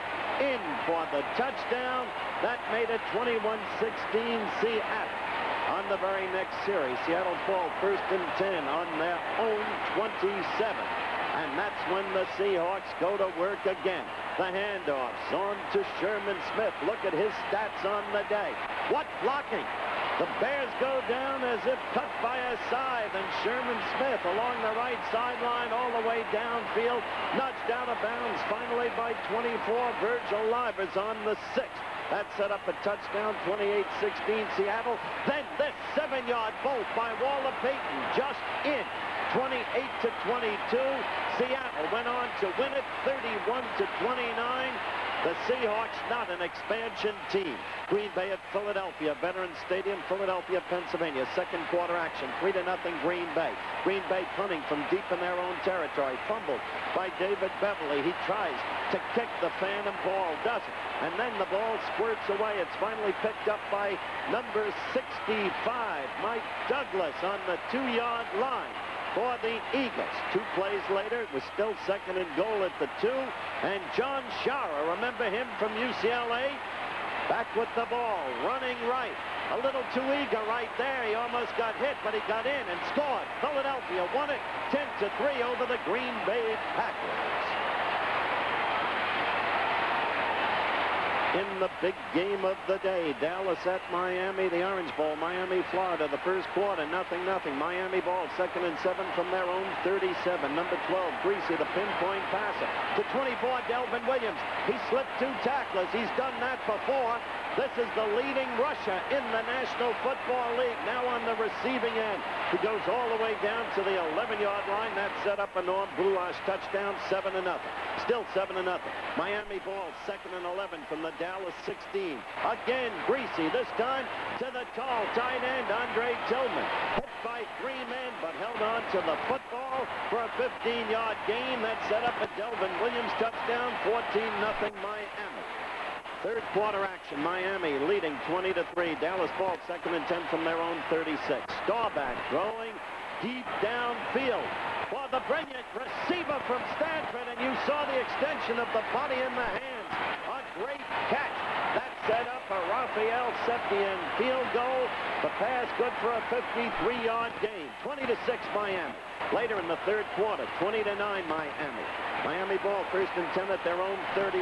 Greasy hits Nat Moore. Watch him. He evades Mark Washington. He evades Cliff Harris. And now the great receiver has nothing but daylight all the way in for an apparent touchdown, but no. Holding called on the play, and Miami had to take it all the way back. Fourth quarter, 23-9 Miami. Staubach driving the Cowboys late in the game. Hit by 3 men, but held on to the football for a 15-yard gain. That set up a Delvin Williams touchdown, 14-0 Miami. Third quarter action, Miami leading 20-3. Dallas ball, 2nd and 10 from their own 36. Staubach throwing deep downfield for the brilliant receiver from Stanford, and you saw the extension of the body in the hands. A great catch. That set up a Raphael Septien field goal. The pass good for a 53-yard gain. 20-6 Miami. Later in the third quarter, 20-9 Miami. Miami ball, 1st and 10 at their own 31. Greasy hits Nat Moore. Watch him. He evades Mark Washington. He evades Cliff Harris. And now the great receiver has nothing but daylight all the way in for an apparent touchdown, but no. Holding called on the play, and Miami had to take it all the way back. Fourth quarter, 23-9 Miami. Staubach driving the Cowboys late in the game. And this, the quick shot to Billy Joe Dupree. And the touchdown, but Miami held on to win, as I said, the big game of the day, 23-16 over Dallas. What does it take to run a business these days? You face unexpected problems and the disappointments. Competition from the big guys. It takes money to be ready for that big opportunity when it finally arrives. And Commercial Credit can respond to that need fast with a business loan, cash, to sustain your business. At Commercial Credit, we find ways to help. That's head coach John McKay of the Tampa Bay Buccaneers, in a sense back home, the former head coach of USC. And with 56 seconds remaining, trailing 23-16 to L.A., that's Mike Ray in there because Doug Williams suffered a fractured jaw. Going downfield to the coach's son, J.K. McKay. Touchdown. The score tied 23 all. Now 33 seconds remaining. Rams ball, 1st and 10, their own 38. Hayden back, excellent protection. Finds the former free agent, Willie Miller. Good catch. He's bumped out of bounds, but a big gain, 33 yards. And it's first down on the Tampa Bay 29-yard line. Hayden poised as he was not last Monday night. Hands off to McCutcheon. Excellent blocking. Wide open hole. 8 15-yard gain down to the 11-yard line. Just 2 plays later, 6 seconds remaining. 2nd and 9 at the 10-yard line. Field goal attempt. Frank Corrali, arms up, flung. Good. The Rams win the game 26-23. This is the Rams team that you'll see against the 9-1 Steelers in the special Sunday edition. This Sunday night, NFL football. The New York Jets at Denver, Mile High Stadium, Denver, Colorado, the Bronx. Virtually invincible there. First quarter action, the score 0-0. Penrose hands off to Keyworth. He bolts in from 5 yards out easily. Denver with a 7-0 lead. Later in the first quarter, still 7-0 Denver. The Jets had the ball 1st and 10 on their own 12. Kevin Long, number 33 with the ball. Running left, hit. The ball squirts out of his arms. Pushed forward and then picked up by 36. Bill Thompson, touchdown, 14-0 Denver. Denver rolled to a 28-7 lead. Middle of the second quarter, but the Jets wouldn't knuckle under. Jets ball 3rd and goal at the Denver 4. Matt Robinson, 17, looking for a receiver. All the time in the world. Then to the rookie, Derek Gaffney, and that made it 28-14. The Jets closed to 28-24 in the 4th quarter. And then with the ball 1st and 10 from their own 25. Matt Robinson goes to the bomb. Perfect throw to the speedster from California, Wesley Walker. Touchdown. The Jets took a 31-28 lead. Held on to win when Turner missed a late field goal attempt. What an upset. Home sweet home. It's always been a place of shelter and refuge. Home, a place of protection. Protection from the storms of our environment and existence. Protection that means even more today. If you have a financial need, the equity in your home can help. And commercial credit through a second mortgage can provide the money you may need for any purpose. At Commercial Credit, we find ways to help. Halftime activities winding down. The score, Washington 10, Baltimore 7. ABC's NFL Monday Night Football is being brought to you by Buick, who invites you to see your dealer soon and test drive one of the new 79 Buicks. It's a treat you really owe yourself. After all, life is to enjoy. We'll be ready for the second half kickoff after word from our local stations. Once again, Washington 10, Baltimore 7. Stay with us. Wednesday, Charlie's Angels swing with the singles aboard a luxury liner. Would you like to see my buried treasure? Oh. But the party's a killer's trap. Then, a mysterious plane crash and a well-filled bikini add up to more trouble for Dan Tana in Vegas. Watch Wednesday. Coca-Cola of Miami presents News Brief. Home mortgage interest rates top 10% and might go higher, and we have tips on handling tomorrow's ballot on Newswatch right after the game. The sun's gonna shine all day. It's time for a Coke. It ain't no joke. The sun's gonna shine all day.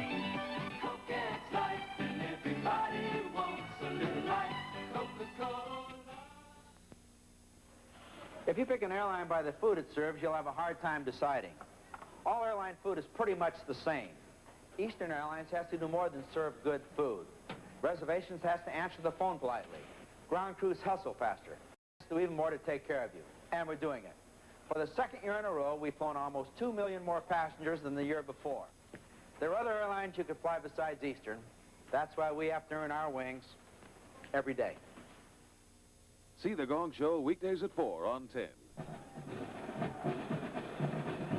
We're back. My guest.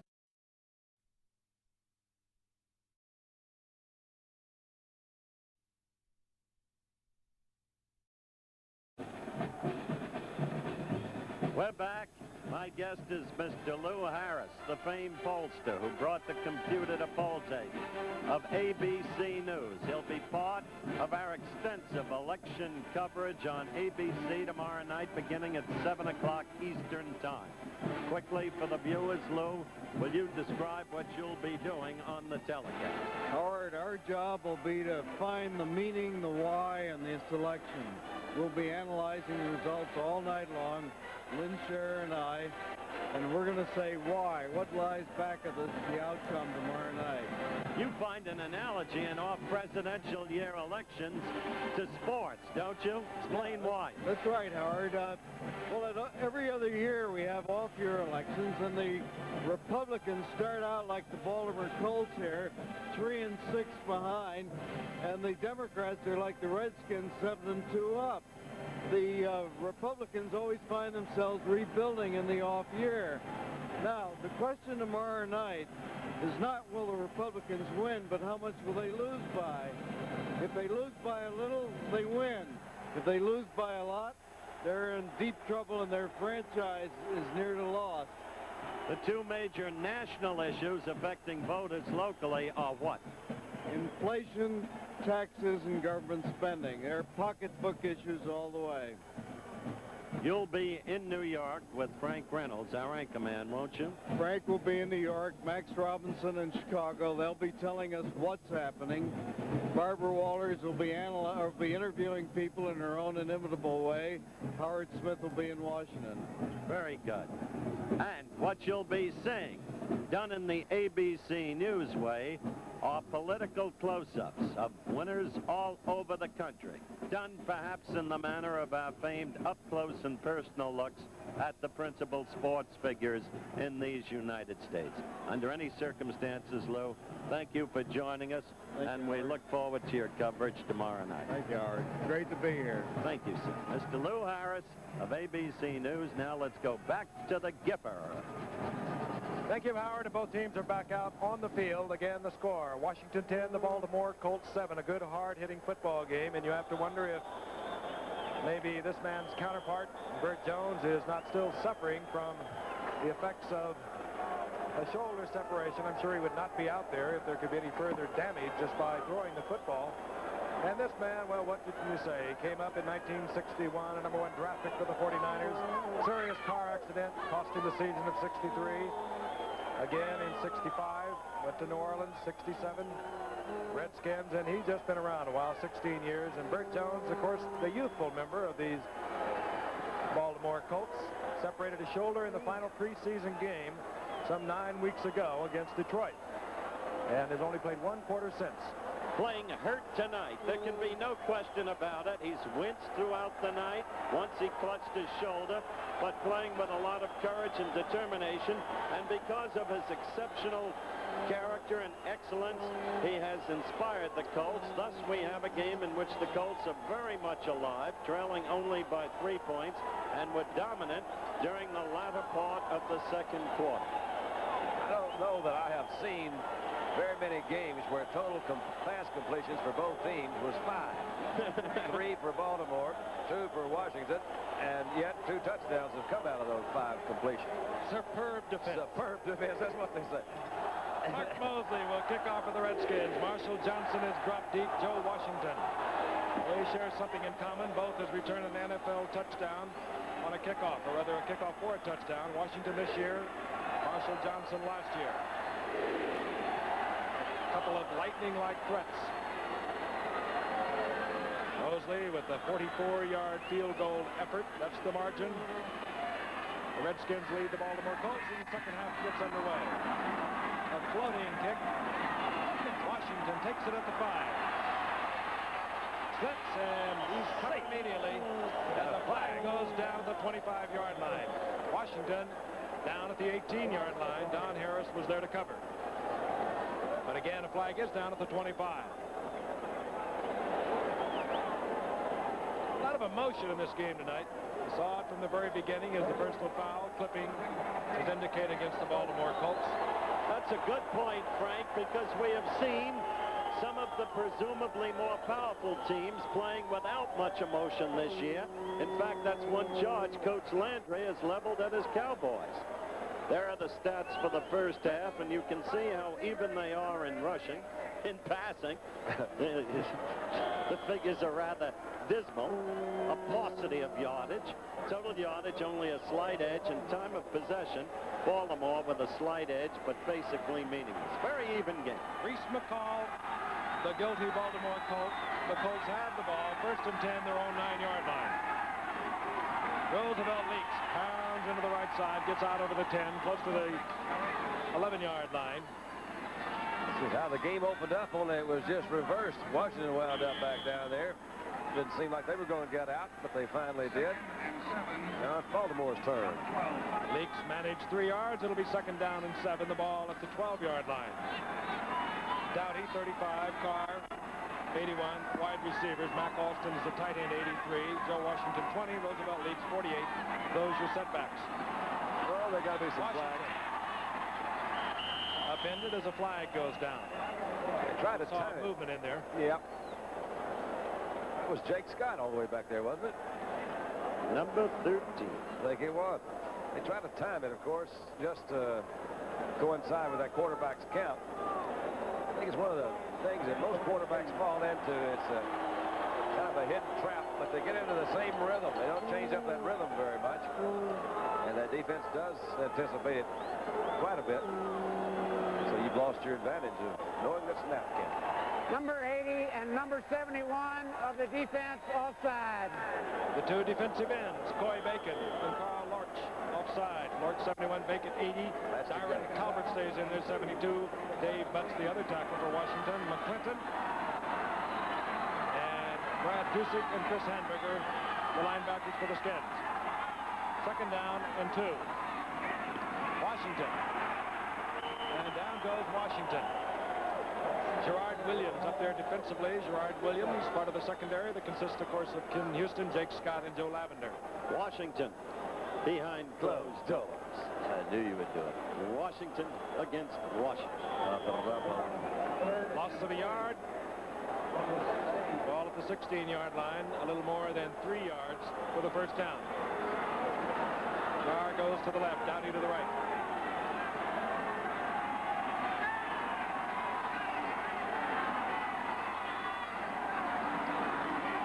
Leaks.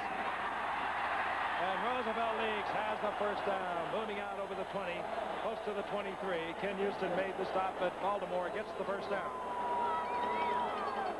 He's punching out some valuable short yardage tonight, picking up the extra yard here and there. Coming right through the middle. Just let him roll, let him ramble. Roosevelt. A great collegiate career this young man had. Again, it's Mendenhall, Huff, and Pratt. The University of Texas, close to 3,000 yards for Leaks. Joe Washington tries to go to the outside. That's a tough move against Chris Hamburger and Brad Dusick. Yeah, somebody had his leg on the inside. I guess that was Dusick. He was trying to give a move to the outside and says he wouldn't let go. Oh, Chris. Been around, too. 14 years. Came up an 18th round draft pick. Missed more games last year with an injury than he had missed in the entire 12 preceding that. And Marchibroda looking on. Marchibroda, who used to work at Washington for George Allen. As a head coach, he's never been less than a division champion. 3 years, 3 division titles for Baltimore.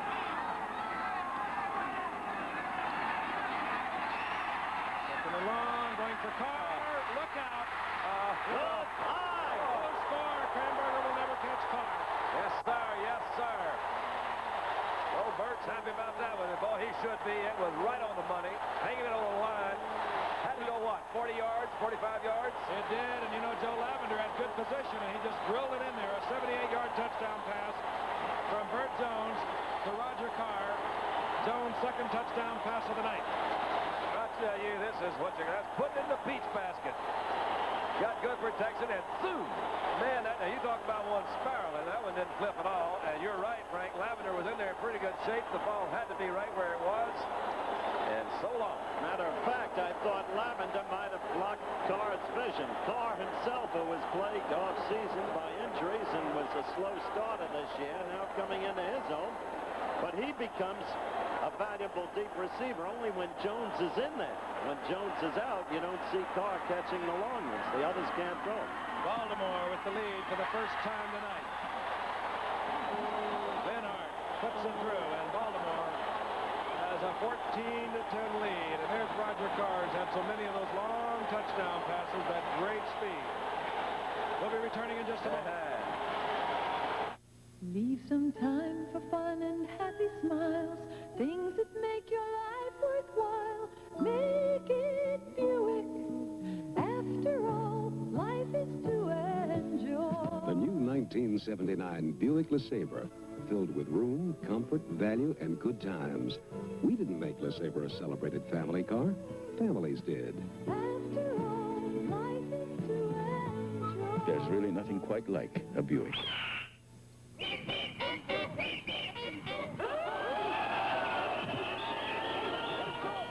Man has always dreamed of flying to escape from earthly cares. Today, anyone can fly with no strings attached to the Orient or anywhere else in the world on a Boeing 747.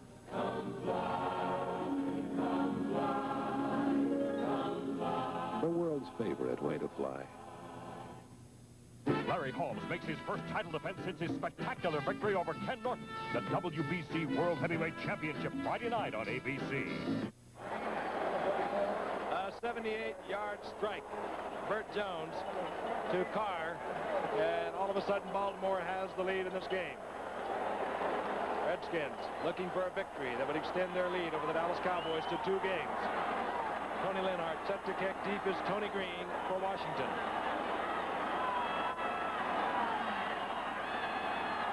They're not respecting Linhart's foot. They're back up almost to the 10-yard line. Let's see what he does with it. And he drives Green back to the 2. Oh, boy. And Tony Green with a nifty return moves out to the 26, where it'll be 1st and 10 Washington. Sanders Shiver made the stop. There's Jack Pardee. If I know anything about that man, he will probably look at Kilmer during this series of downs and thinking in the back of his mind, maybe he wants to go back to Theismann. Well, he had 2 interceptions in the first half. He did have the 1 completion for a touchdown to Ricky Thompson. But Pardee may want more mobility back there if Billy doesn't produce, and soon. Kilmer has Thomas 22, Riggins 40 for his setbacks. Hands off, Riggins. Riggins breaks to the outside as he has been doing all night for a pickup of 7.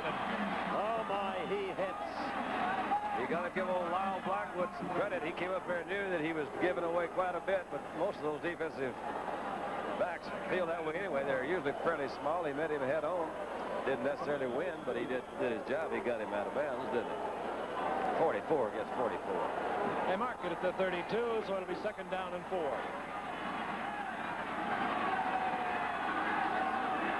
Wide receivers are Ricky Thompson, 83, a former Baltimore Colt. John McDaniel, 86, and this is John Riggins once again. Good move. Piled up short of the 1st down and short of the 35-yard line. Joe Herman over there for the stop. It'll be 3rd down and 2. Quick look at Mr. Theismann, of whom we were just speaking. Kim McQuillan. Dutton did a good job that time, Frank, on the last play. He came down and closed it out pretty good, too. They're getting some pretty good play there. You got to... Is that Barnes that's hurt, I believe? Mike Barnes being assisted off the field, and that will bring in Dave Rowe. And that's exactly why they got Dave Rowe in the event of such an injury. Most of you know Dave Rowe, a much-traveled veteran who was a key figure in the defense of the Oakland Raiders for several years. Everybody wondered how he had suddenly gotten so great after years of being knocked around. 3rd and 2. Dave Rowe, where's number 74?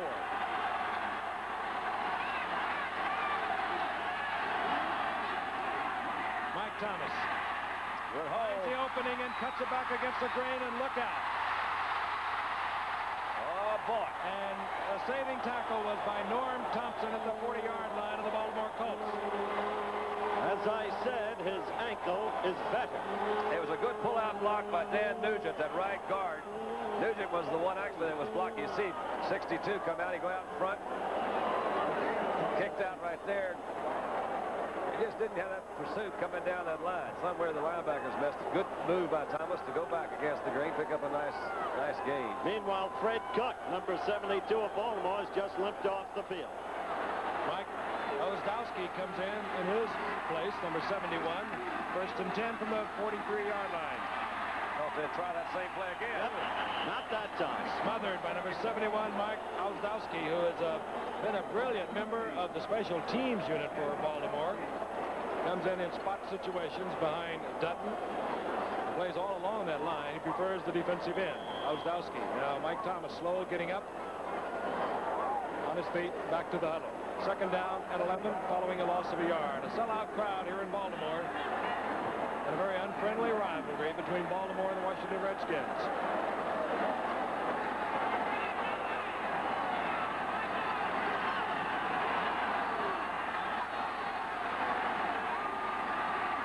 Daniel left.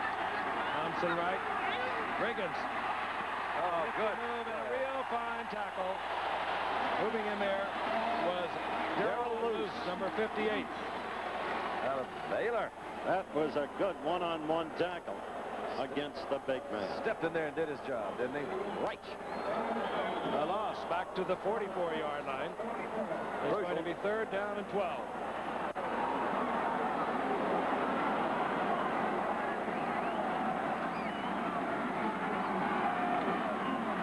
Less than 9 minutes remaining in the third quarter. Baltimore struck quickly. They lead now 14-10.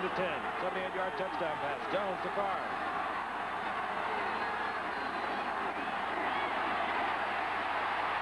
Kilmer, a man open over the middle. 83, Ricky Thompson, and Luce comes up with it. I think he's going to...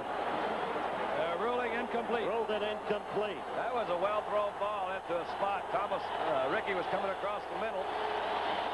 Hard to hang on to. He got hit about the same time. One of the better passes that Billy's thrown tonight. Look at it again. It was a great effort on the part of Ricky Thompson. He just had to dive for it. Could not get the handle. Juggling all the way. There's Blackwood right there, number 44, coming up to make a move.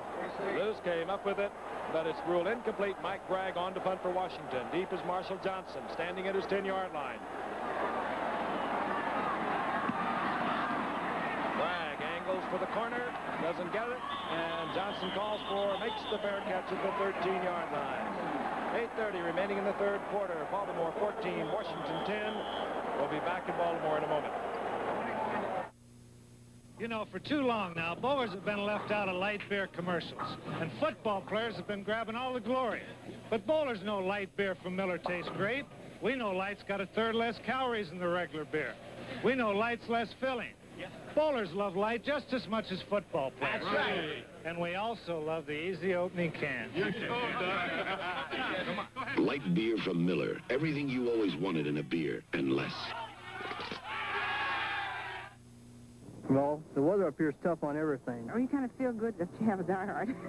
You need a good battery in the city of Anchorage. In Anchorage, they buy more diehards than any other battery. I think the diehard was probably designed with Anchorage in mind. Yeah, we depend on the diehard. Turns that motor over just fantastic. And so far, Sears diehard battery has been a good battery for me. The diehard, with extra power to start your car when most batteries won't. Turn the key over and it goes, you know that. Sold only at Sears. A special report on foster children tonight on Newswatch. Teddy Marchibroda looking on. He knows this Washington Redskin football team very well, having coached there before he came to the Baltimore Colts in 1975. First and 10, Baltimore, their own 14-yard line. Joe Washington has leaks in front, turns the corner, and fights for yardage out to the 20-yard line. And Tipper's flare. Sure, this was inevitable. It almost happened on the last punt. It was Lavender and Carr. I can see why Lavender might have his feelings hurt. Carr going 78 yards against him. Let's pause 5 seconds and allow our station along the line to identify themselves. This is WPLG, Channel 10, Miami. Call it home. Washington with a 4-yard pickup. It's second down, or the 6-yard pickup. It's second and 4. Down he goes to the left, Carr to the right.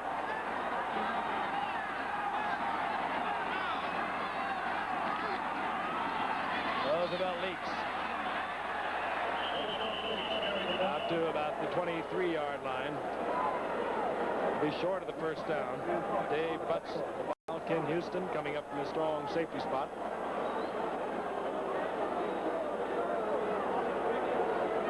Told you about that man's intercollegiate career at Texas.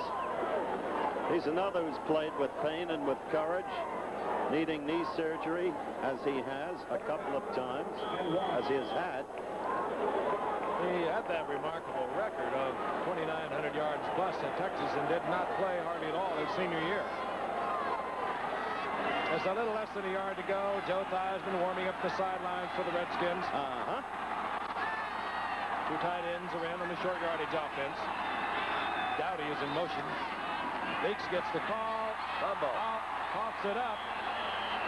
I think they will cover. Baltimore has it. It'll be 4th down.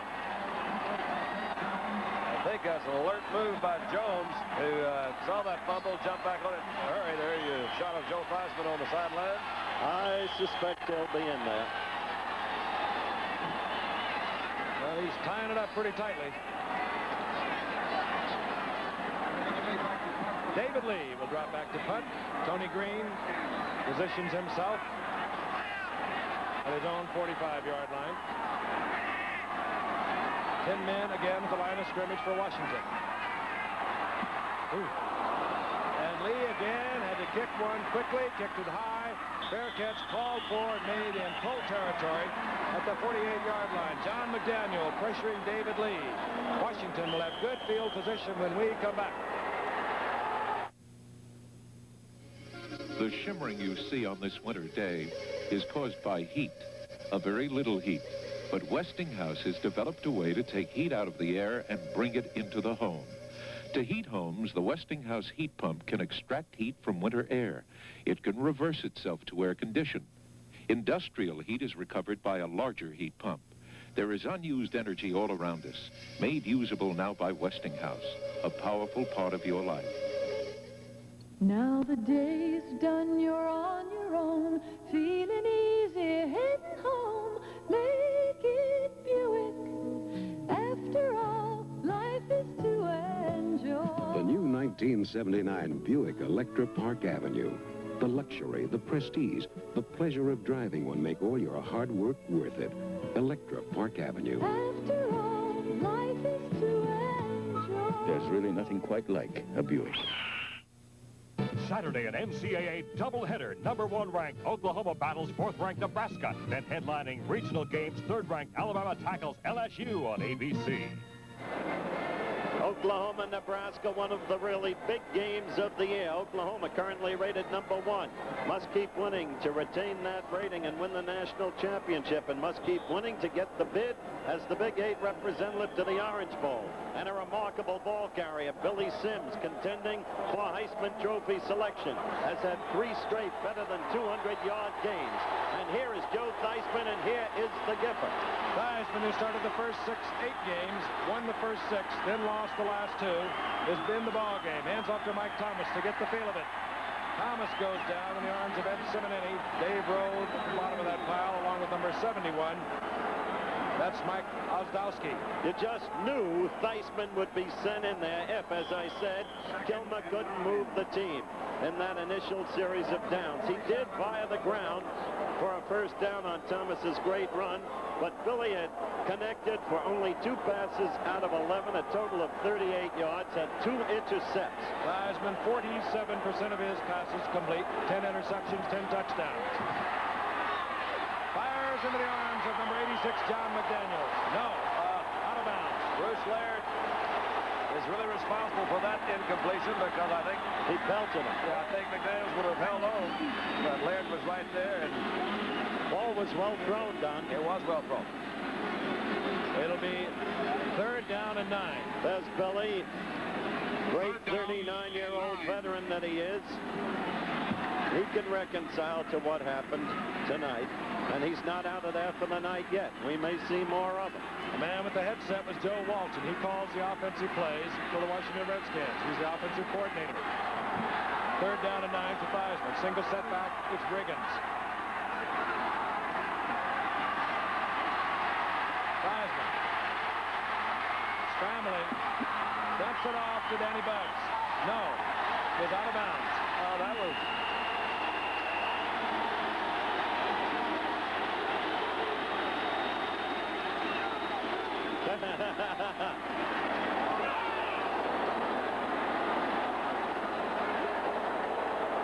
I you can see, there's a difference of opinion on that play. And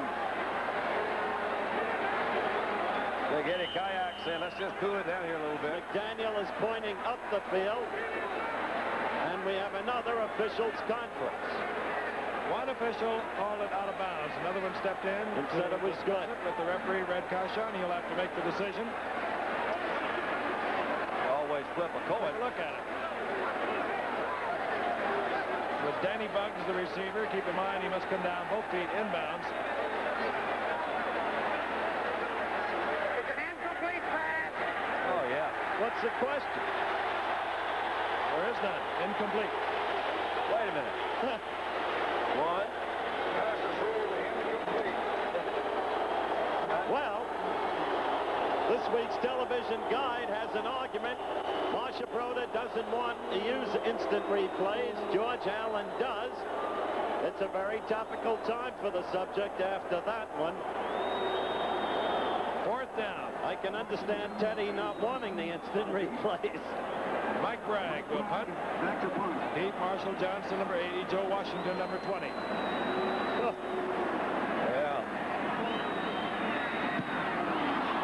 Mike Bragg with a fine kick, angling for the corner. And it took a Baltimore bounce and goes into the end zone touchback. It really did, didn't it? That thing looked like it was going out of bounds and kicked right in the end zone. It looked like he had a beauty. Didn't work out that way in Baltimore. We'll have a 1st and 10 at their 20-yard line. From the top man right down to the bottom man. It just passes right down the line. Everybody pushes for quality. Willie Rawls, utility man. This is who we are and what we do at General Motors. My job is to replace any absentees. I'm here, there, all over the plant. Yeah, you're not tied down to one job all the time. You're around different jobs. Metal finishing, welding, soldering. But soldering, I think I enjoy soldering more than any other job I do because there's a lot of skill in that. Yeah, fellas keep something going all the time. It's never dull around there. They get along very good. Yeah, union's good. Yeah, the people on the line, they have a lot of interest in the cars. If I go out to buy a car, that's where I go, looking for a General Motors car. Because I'm right there in the plant and I see how they're built, see the quality that goes into them. General Motors, people building transportation to serve people. Hello, I'm Roger Staubach with the Dallas Cowboys. Tomorrow's Election Day. It's a very important day. The polls will be open, so please get out there and vote. 5 minutes, 27 seconds remaining in the third quarter. Baltimore over Washington, 14-10. Mike Bragg's punt into the end zone. Touchback, Baltimore, 1st and 10, their own 20. Jones going for Washington, and it's just off his fingertips. I just love to see that Jones throw that football. I mean, right there on a dime, just off his fingertips, but how he can throw. Incidentally, Frank, during the course of the game, the fans might note the absence when Baltimore's on defense of number 63, Mike Barnes, a great football player. Sprained knee, and it's not likely he'll be seen again tonight. That's at least the report we get. They've had their share of problems. I mentioned earlier they lost both of their starting tackles before the season began. David Taylor on the left side, the great George Coons on the right. Both gone for the season. 2nd down, 10. Draw play, Roosevelt leaks. Runs into a crowd, principally a big man by the name of Dave Butts, number 65.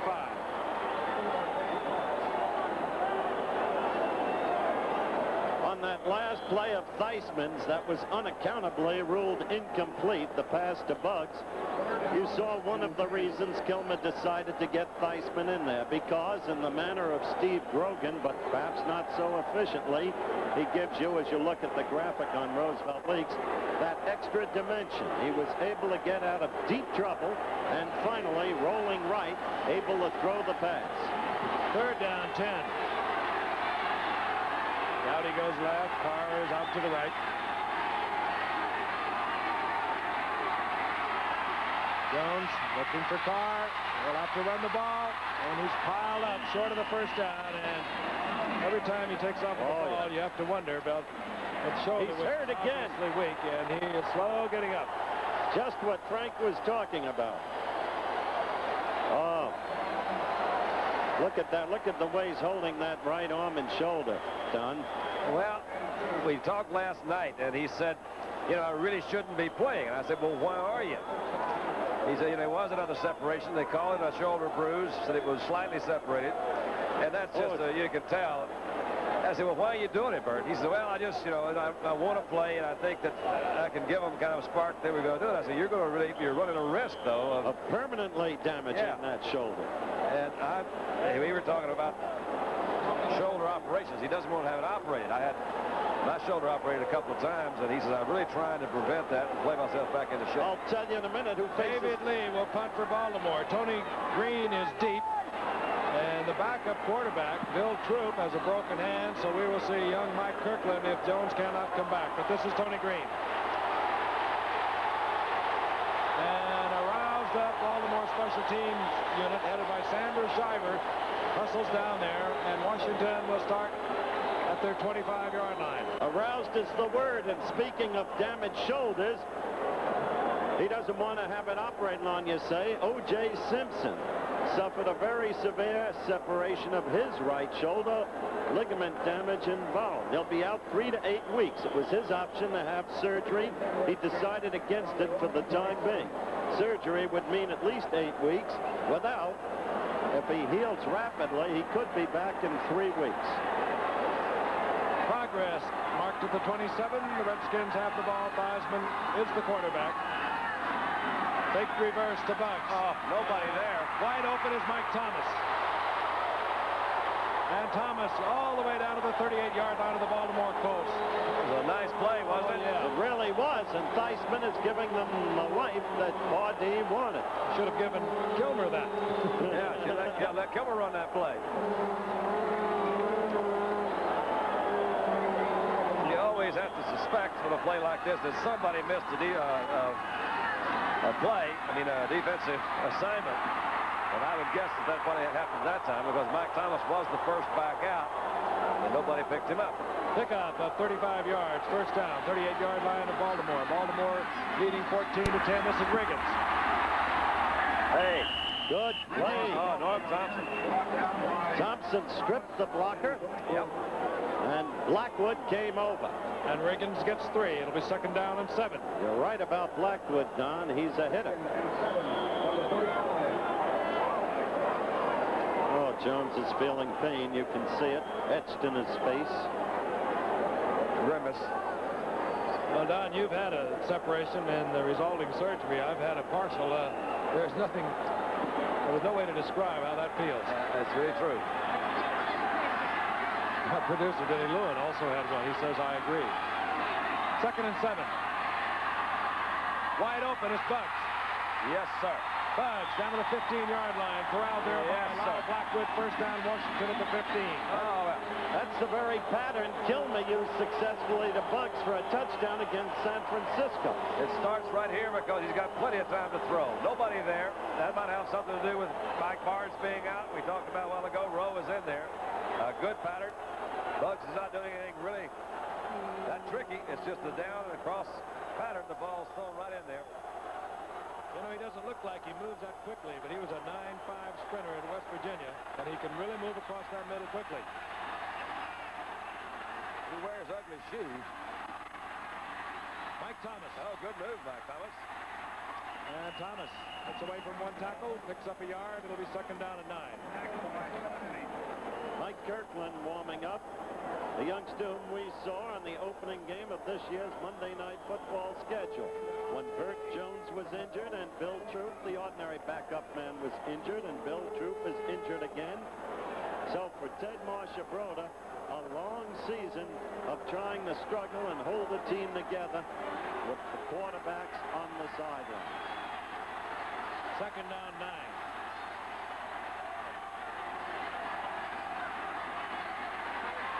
Theismann wants Bugs, and he's knocked off by Norm Thompson. Oh, that was a... Bugs. At first, I thought they were going to exchange blows, and suddenly they were embracing each other.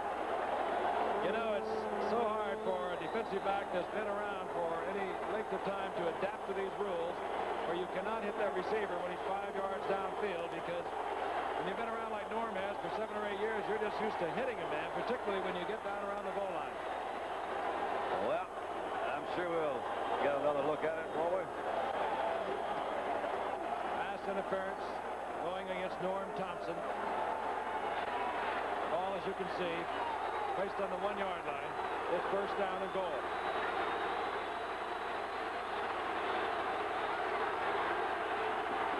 Riggins.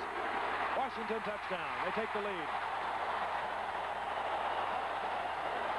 All the times they are a-changing. John Riggins scores from 1 yard out. Washington has the lead once again.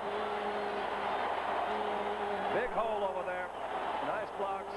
Ron Soule, number 64, another fine block. Mark Mosley is Bert Jones now down in front of our booth, is warming up to see how that arm is. I think his face registers how it is. Mark Mosley drills the conversion. And Washington back out in front. Don't forget, folks, this Sunday night, a special Sunday night edition of Monday Night Football will place the Los Angeles Memorial Coliseum as Bert keeps testing that damaged shoulder. And what a game. The Pittsburgh Steelers, with the best record in the league at 9-1 against the Los Angeles Rams, who have the second best record in the league at 8-2, which Washington could tie with a victory tonight. So that's a showdown game.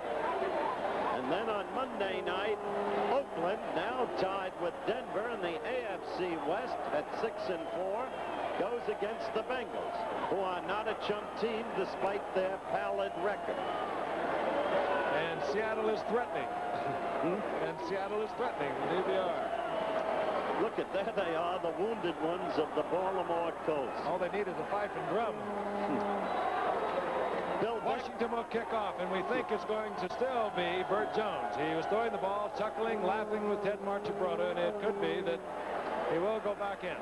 Bill Beck tried the fife and drum routine opening day in Comiskey Park 2 years ago, remember? Well, as he kicks, Marshall and Johnson is deep along with Washington, but this is short and taken by Johnson.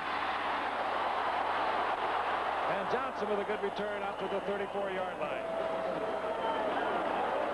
And Bert Jones comes back. Uh-oh.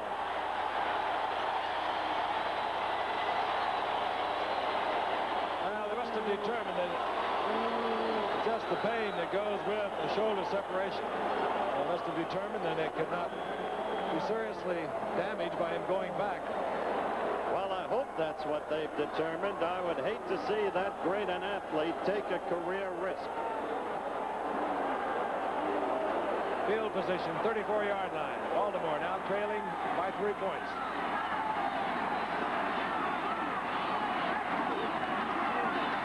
Jones slow, pulling away from the center, hands off to Washington, who gets out over the 35. He fell and hurt it again. Slipped coming away from the center, and Don, don't you think at the very least he'll grow tentative about throwing? I don't know how, you know, if it's hurting that bad as it looks right now, I wouldn't be out there. So you've got to just try to guess whether it really is hurting that bad, or, you know, some folks handle pain differently than others. We're liable to uncork one about 50. Second down and 8. If he does, Frank, you never can trust him for the rest of your life. Dumps it off to Washington, gets the open field, gets the first down in the grasp of Chris Hamburger. The thing is, he scares the daylights out of that secondary just by being out there. They're all laying back in rocking chairs, and he dumped that off just perfect. Final seconds ticking off here in the third quarter. There it is.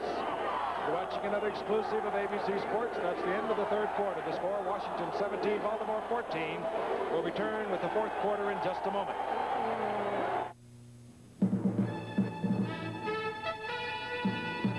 Join us Tuesday night with Barbara Walters, Max Robinson, Howard K. Smith, and the exclusive projections and insights of pollster Lewis Harris. I'm Frank Reynolds. Let's see how they run. Coverage begins tomorrow at 7 Eastern Time.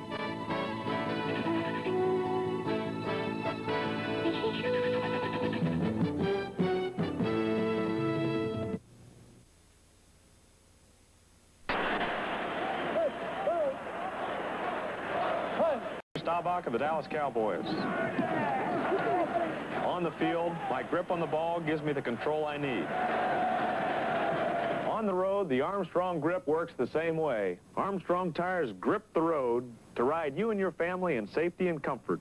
Ask your independent Armstrong dealer about the Coronet steel belted radial. Armstrong tires grip the road.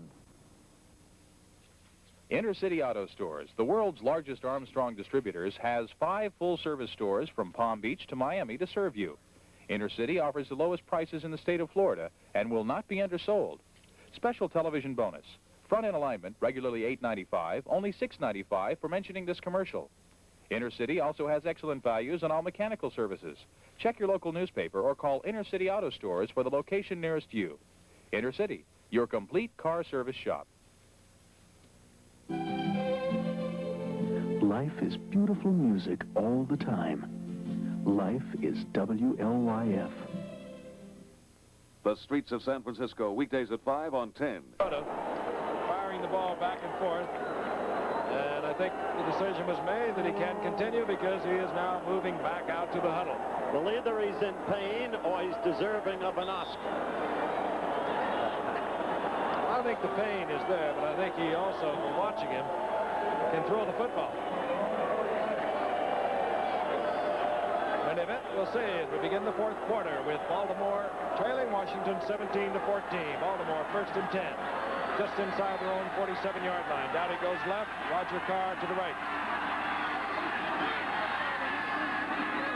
Roosevelt leaks first off the side and gets to midfield. Trips, or he might have had a bundle more. Had Jake Scott not been up there, I think he would. Ray McClinton gambled with him and came up the middle. Leaks was able to veer off to his right. Scott came up from the safety position and then tripped him up. You know, I think he has had some trouble. He's limping, isn't he? Knee or leg or something, because he just picked himself up, walked over, and Ron Lee had already headed towards the huddle, so it's probably something they discussed. He got 3 yards, a second down and 7, the ball right at midfield. This is Ron Lee, the big man out of West Virginia, 6'4", 234-pounder in his 3rd year. Taken in the arms of Brad Dusick. After a gain of 2, it's going to be 3rd down and 4. Now Lee will come out on the passing situation. He'll have a single setback in all probability. That will be Don McCauley, also a fine receiver. So we have 3 wide receivers. Carr 81, Ciani 45, Glenn Dowdy 35. McCauley is the setback.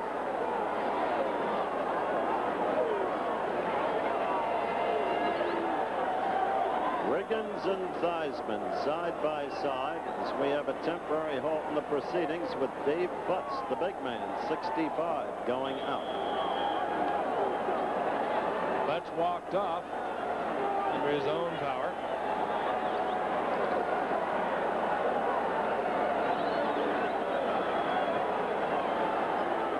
Third down 4.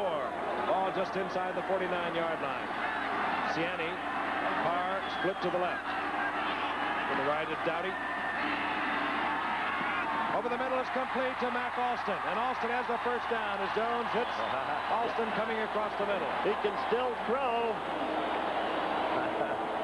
He's driving them crazy. First down, 36-yard line of the Redskins. Now out comes Ciani.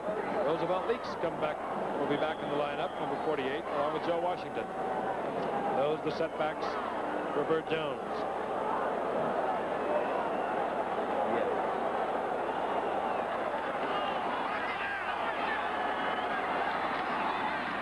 Washington.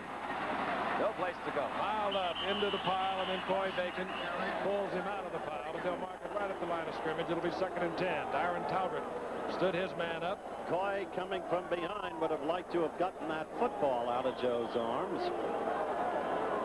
Darren's been around a little bit. Big man out of Texas. George Allen brought East with him when he came in 71. And a huge swap. And also brought head coach Jack Pardee. 2nd and 10. Carr to the left. He'll be covered by Lavender. Dowdy right. Williams will cover him. Washington. He is not down yet. Not go down. He's supposed to have first down strictly on his own effort. Oh, he's fun to watch. He's slippery. But that wasn't the best tackling in the world either. Get another shot. He does a lot of things that Lionel Mitchell does. Scott slides off. One knee went down. I guess that's what they're going to bring it back. They've been touched and a knee hit the ground. They bring it back to the 30. I think that's what they got. Watch this, Don. It's Kenny Houston who slides over him. Scott misses, and there's Kenny Houston. Saw the left knee touch. In the arms of a defender. The ball is marked there, as it is. At the 30-yard line is 3rd down and 4. Don McCauley and Joe Washington are the setbacks now. McCauley gets it on a draw. He fools no one. I don't think they got off on the right count that time. There was a little bit delayed action. Didn't have a good block up front. Harry Brooks was in there, replacing the injured Dave Butts when he made the stop. 4th down. Time not yet a factor. 11 solid minutes to go. Seems to be some confusion as to... Well, we don't know whether we'll see David Lee or Tony Lennart. What happens a lot of times, they get guys hurt, and those guys wind up on special teams. Well, they got Tony Lennart out there, but the man who holds the ball is a quarterback. That's I don't right. know that Tony Lennart, after what we saw in the first quarter, can reach it from there. They're going to try a block. Taken by Jake Scott. Opportunistic ball club, the Washington Redskins. They have been for years. They blocked Tony Lennart's attempt at a field goal. They have the ball at their own 26-yard line. We'll be back in Baltimore in just a moment. Solidness and friendliness, you like the likes of Opal. Back in Baltimore, Don Harris blocked the attempted field goal of Tony Lennart. Jake Scott took it, moved it out to the 26-yard line where Washington, with a 17-14 lead, with 10:32 remaining in the game, has a 1st and 10. Heisman the quarterback, Riggins and Thomas the setbacks. Buggins 88, John McDaniel 86. Those are wide receivers.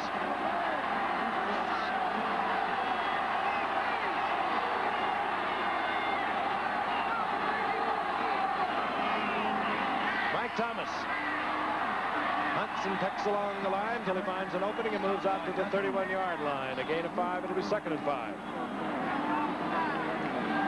Bert Jones continues to keep that arm warm on the sidelines. Eddie Marchibroda looking out. The team has had its problems this year.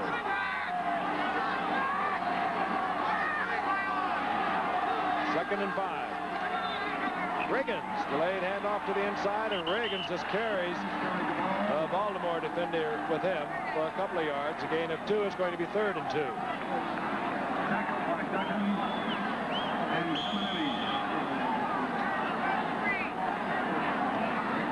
Now they rule the progress.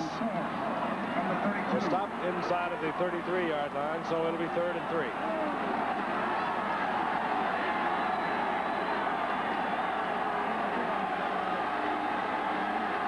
It's a long time to call a play. That's when they're calling a pass usually, isn't it? They're usually talking it over. They take much longer to call than a running play. Whoops! Theismann is down. It was John Dutton. Well, he slid around him and made a good move to come back inside and just knocked him down. Big play for Baltimore. We have 9 minutes left. You can see him coming into the outside. That's Hermanling that's blocking on him. He just pulls him forward. Hermanling goes down, and there's the big fella. Oh, and there's no mean feat for him to keep from getting a face mask call, but he kept his fingers out of there. Mike Bragg is there out to punt. Marshall Johnson standing at the 35-yard line of Baltimore. Another near miss. Johnson at the 39. Good defensive coverage. Hustling down there, number 26, and we've been calling him a few times tonight, Don Harris. First-tier man out of Rutgers. Timeout with 8:41 remaining in the game. Baltimore will have a 1st and 10 at the 37. My grandson and I don't agree on anything. But I want the performance. More at their own 38-yard line. Defensively, Ron McDowell in the lineup for the Redskins. Jones unloads it in the area of Dowdy. He was well covered. Gerard Williams and Kenny Houston. Something worth noticing, Frank, the report on Big Butts. Sprained knee, not expected back tonight. And he has been the big man defensively for the Redskins. Second down 10. Who's replacing that? Perry Brooks that's replacing Butts. Perry Brooks, number 69. He's one of you big old boys, too, isn't he? He was on the injured reserve all last year. He is a big one. 6'3", 260-pounder out of Southern University.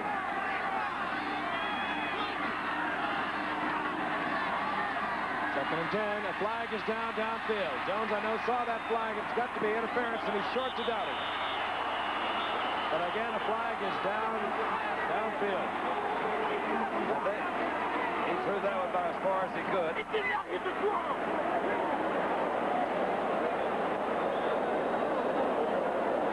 8:29 remaining in the game.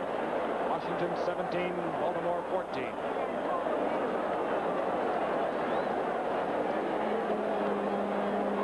A tripping call, and it's going to go against Washington.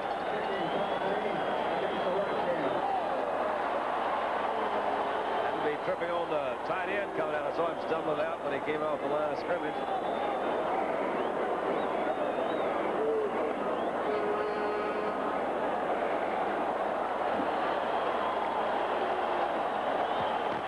Tripping, number 59 of the defense, first down. Brad Dusick got one of his paws in there and gets picked up on it. First down, Baltimore. 48-yard line.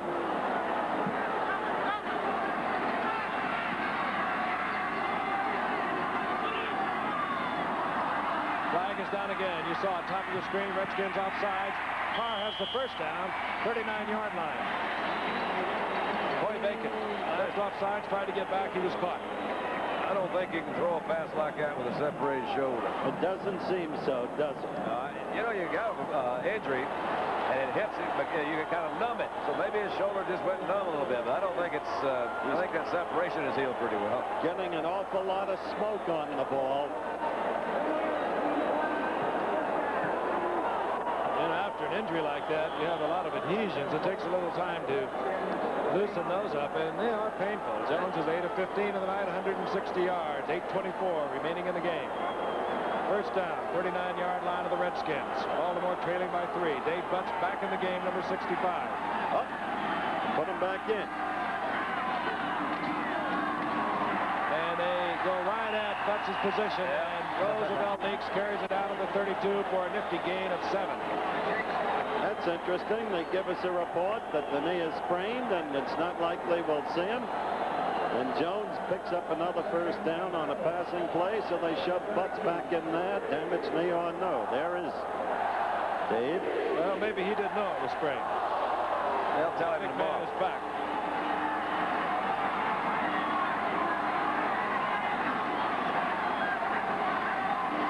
Second down. Washington. He bounces off tacklers and into the arms of Dyron Talbot. There's flails away in there, doesn't he? It goes in all directions. The human body becomes the pieces of a jigsaw puzzle. It's close to a first down. They're going to measure. Didn't he have some eye problems at San Diego when he came up, Howard? With he wears those glasses really for protection, I understand. Yeah, I got a letter, by the way, Howard. That's what I was supposed to tell you. Evidently, you said he had a cataract or something. That was the information given to us. Well, then somebody... It was erroneous. The letter you got is correct. He does not have a cataract problem. How'd you know I got that letter? Did I tell you that before? No. Well, that's right. Psychic. Psychic. Well, that's anyway. That's what I was going to say. He doesn't have cataracts. It's something about... well, it's something else. I don't know what it is. First down. Tell you what, he has a lot of ability. This #1 draft pick originally of the San Diego Chargers. He didn't play at all his rookie year. Came back after a knee problem. Played sparingly last year. Was more of a receiver than anything else. And then when Lydell Mitchell was traded to San Diego, when he came to Baltimore. Well, he has been spectacular ever since that third game. I noticed Lydell went over 6,000 yards in his career yesterday. He'll get a lot more. Jones fires the car complete. And he fired it. I mean, he fired it.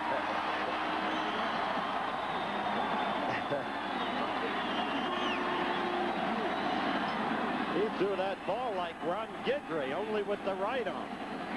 They're both Louisiana. Maybe that had something to do with it. Has a gain of 7. It'll be 2nd down and 3. Pretty good statistics for a guy with a presumably bad arm. Meantime, you can sense that Washington is sagging a bit at this point. Handoff, Washington. Finds another little opening and gets down to the 20-yard line. He had to get to the 19 for the first. Harold McClinton in on the stop. Now they're within Linhart's range. He has to get a little bit higher than he did that last one. It started off a little bit low. They need 7. They don't need 3. They will go ahead and win. 3 just tied. 3rd down, 1.5 yards for Baltimore. They want 7. That's right. 2 tight ends are in. Mac Alston, Reese McCall. The setbacks, 23's McCauley. Roosevelt Leaks is 48. Leaks, huge hole. To the 15, 1st down Baltimore. Meanwhile, we continue to work on the clock. We're inside 7 minutes. Down to 6:25 and counting.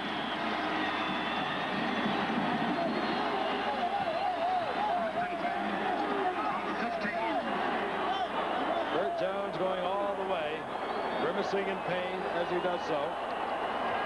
Before the game, he had a couple of little kids out here about an hour and a half before the game, was testing that arm. Even then, he would grimace after he threw the ball. Washington. Oh, it's a slick little move. Out to the outside, Gerard Williams takes him out of bounds, but he gets a couple of yards. Another example of really a back who got some yardage when most other backs you can think of would. He had that little quick acceleration to the outside. Kenny Houston had a pretty good angle on him. They talked about the great record that Roosevelt Leaks had at the University of Texas. Well, what a remarkable career Joe Washington had at the University of Oklahoma, where he gained almost 4,000 yards rushing. Overall in his career, nearly 6,000 yards. All 5'10", 183 pounds of it. 2nd and 8. Play action. Jones looking in the corner for Dowdy, and good coverage by Gerard. Gerard Williams with fine coverage, filling in for a pretty nifty little man who finally give it up, Pat Fisher. Well, it's Lamar Parrish who's out because of the broken arm suffered in the Giants game. And Williams, 3rd-year man from Langston, is in there. Sure, a great deal of respect for Parrish when they didn't deactivate him, just in hopes that he will come back before the season's over. So they're going with 1 man short on their roster. Right. Parrish has a broken wrist. They do feel he'll be able to be back before the end of the year. 3rd down, 8. Big play for Baltimore. For Dowdy in the end zone, incomplete. And Jake Scott is the defender. Jake was right there, wasn't he? He sure was. That was really a good defensive Fortunate that it wasn't an intercept. So now they will settle for the tie if Linhart can get it. Look at it again as the former MVP in Super Bowl 7, Jake Scott, breaks it up. Let's leave that old town. Jip, where does he live? Up Gypsum, Colorado, or something like that, Frank? He has a ranch out there in Colorado. You got to use a 4-wheel drive to get there 12 months out of the year. Tony Linhart comes in to attempt to tie it up. It'll be a 30-yard attempt. Kirkland is the holder. Oh, no. He missed it. He hooks it left. Not good. Oh, Tony. Linhart misses from in close. He had a previous one blocked, and Baltimore trails 17-14. Play the Giants in Washington next week. They, by the way, have dropped 4 straight to the Giants.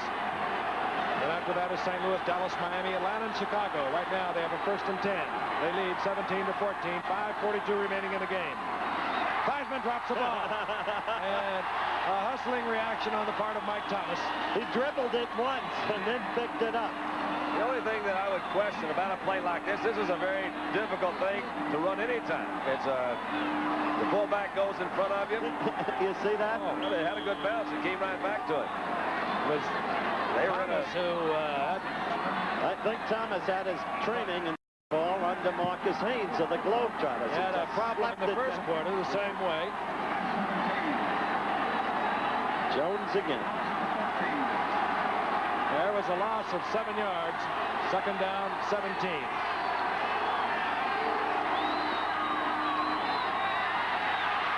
Theismann with some dipsy-do. Dumps it off to Riggins, and Riggins has the sideline, steps out at the 21-yard line. That was a little dipsy-do, wasn't it? They had guys going all directions out there. Finally ran up from the screen. Good play. I like that call. Oh, I love those guys. Those are the guys you draw in the dirt. You know, say, a couple of you guys go over here, a couple of you guys go there. Not sitting back there with the plunge in for a yard. He had to get back that loss off the double dribble. Third down and 9. It wasn't a double dribble. It was a good dribble. Simonetti comes out. Baltimore slips into the prevent. John Reagan, single setback. 3 wide receivers. Bugs 88, Thompson 83, McDaniel 86. All right, they'll go to Bugs.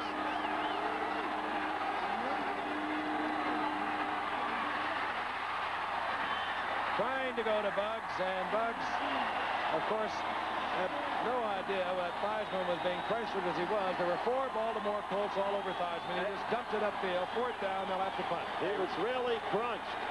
They really were. There's the story of your game at this point. Tony Lindhart. He does not have distance range, and one might have expected the first 2 misses, but not reasonably the third.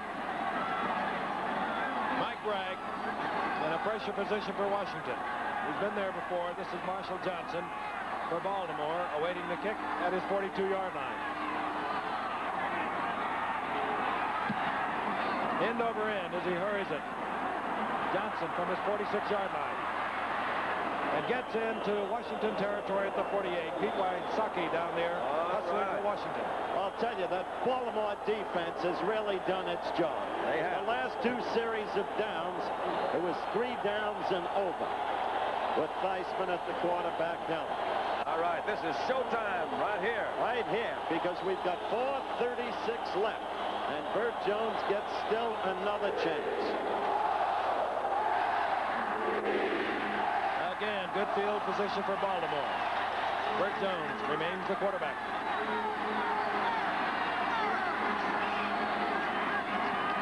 A quick toss to Washington. Oh, boy. Boy, there's some lightning for him. Oh, boy. Washington to the 30-yard line. First down, Baltimore. Good block by Downey, who came down from his flanker position that time. Frank helped that one open up, and Washington did the rest of it. You know, Coy Bacon made a good move. He stood his man up, but Washington was gone. Watch number 80, top of your screen, right there. Stand him up. Forget it. He's gone. 17-yard pickup. That's old Tank McClinton that finally gets him down. Good block right there. Leaks against Bacon. Roosevelt Leaks was the man. He was blocking Coy. He did his job. He kept Coy from getting old Joe. And you feel it so many times in a ball game. This momentum has turned completely. Leaks trips, but Don McCauley steps to the outside and manages to get a couple of yards out of it.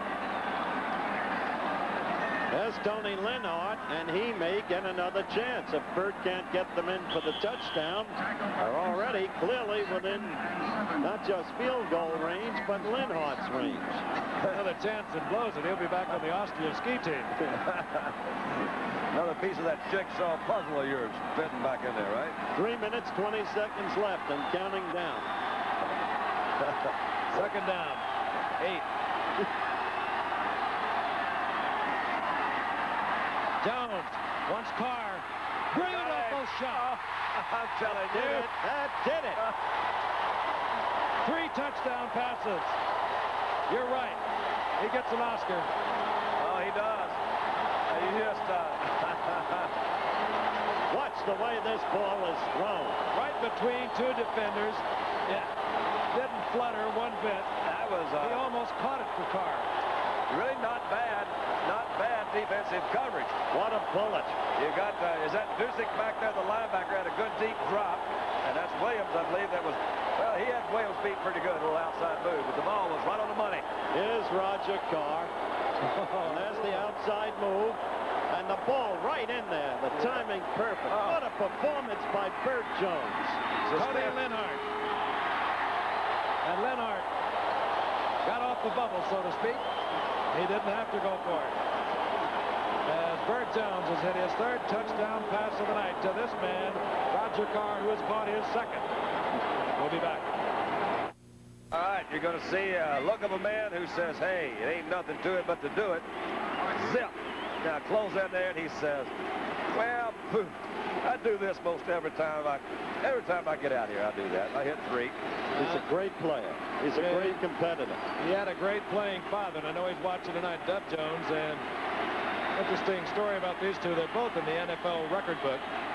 His father, 6 touchdowns against the Bears in '51. And Bert for consecutive completions. Tony Green bobbles it into the end zone. You better let him get out of there because that ball's alive. Well, if you want to look at it with 3 minutes left on the clock from the Washington point of view, their failure to move the ball on 2 consecutive possessions, to retain possession for just 3 downs and over, thus not using up the clock, cost them the game. Give credit on the other side to a great Baltimore defensive effort tonight. And this man.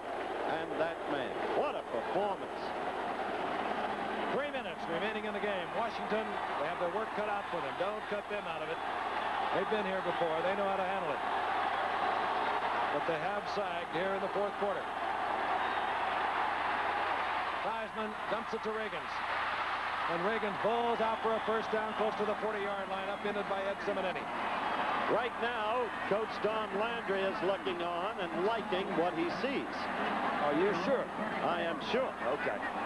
Probably looking at films from yesterday and not liking what he saw. Washington has to play the Giants next week, who beat them earlier on 17-6.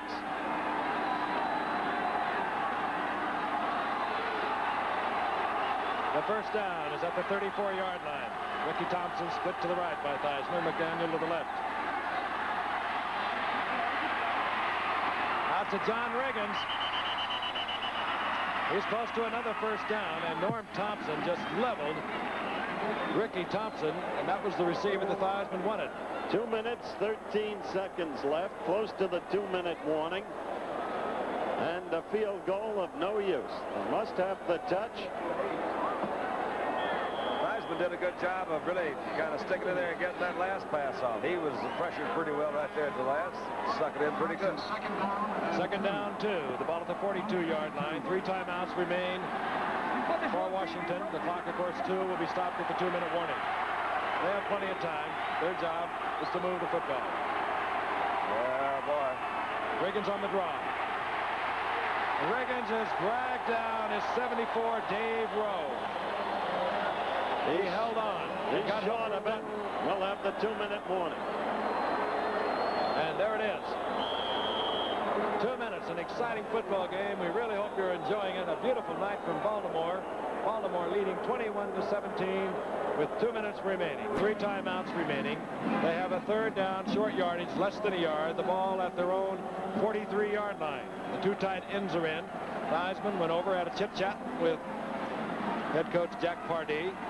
Keep in mind they could go play action, try to score from here and still have it down to pick up their first down. What do you think, D? Well, I think they'll get the first down. I think they go for their first down and get that and move on. Now, they've still got 2 minutes, got a long way to go. Usually teams have got one special like play action, short yardage pass. If you want to use that, you want to score with it. You don't want to make 30, 40 yards and then not have a score. They need a touchdown. Field goal won't help them. And, of course, Baltimore had time to chew the fat with their defensive people. They are not going to play him totally for the run. Third and short, less than a yard. Reagans sprints for the first down, getting out to the 47-yard line. So Washington does 2 things. They get the first, they stop the clock. 1:56 remaining in the game. It's a good point. Used up 4 seconds and got that first down. Now they're sitting there on all, well, they still have 3 timeouts, don't they? 3 timeouts. 3 timeouts. So both teams still have all their timeouts. 1:56 left in the game. Washington used to run a middle screen in this 2-minute period where they'll run off from one side, the fullback will stay back in the middle of the field. It was always pretty effective. 1st and 10. Theismann goes to Riggins. And Riggins, the workhorse for the Redskins tonight, gets inside the 45-yard line. It'll be a pickup of 8. It'll be 2nd and 2. Quickly, Darrell Loose. Quickly a timeout call. That uses up 1. They have 2 left.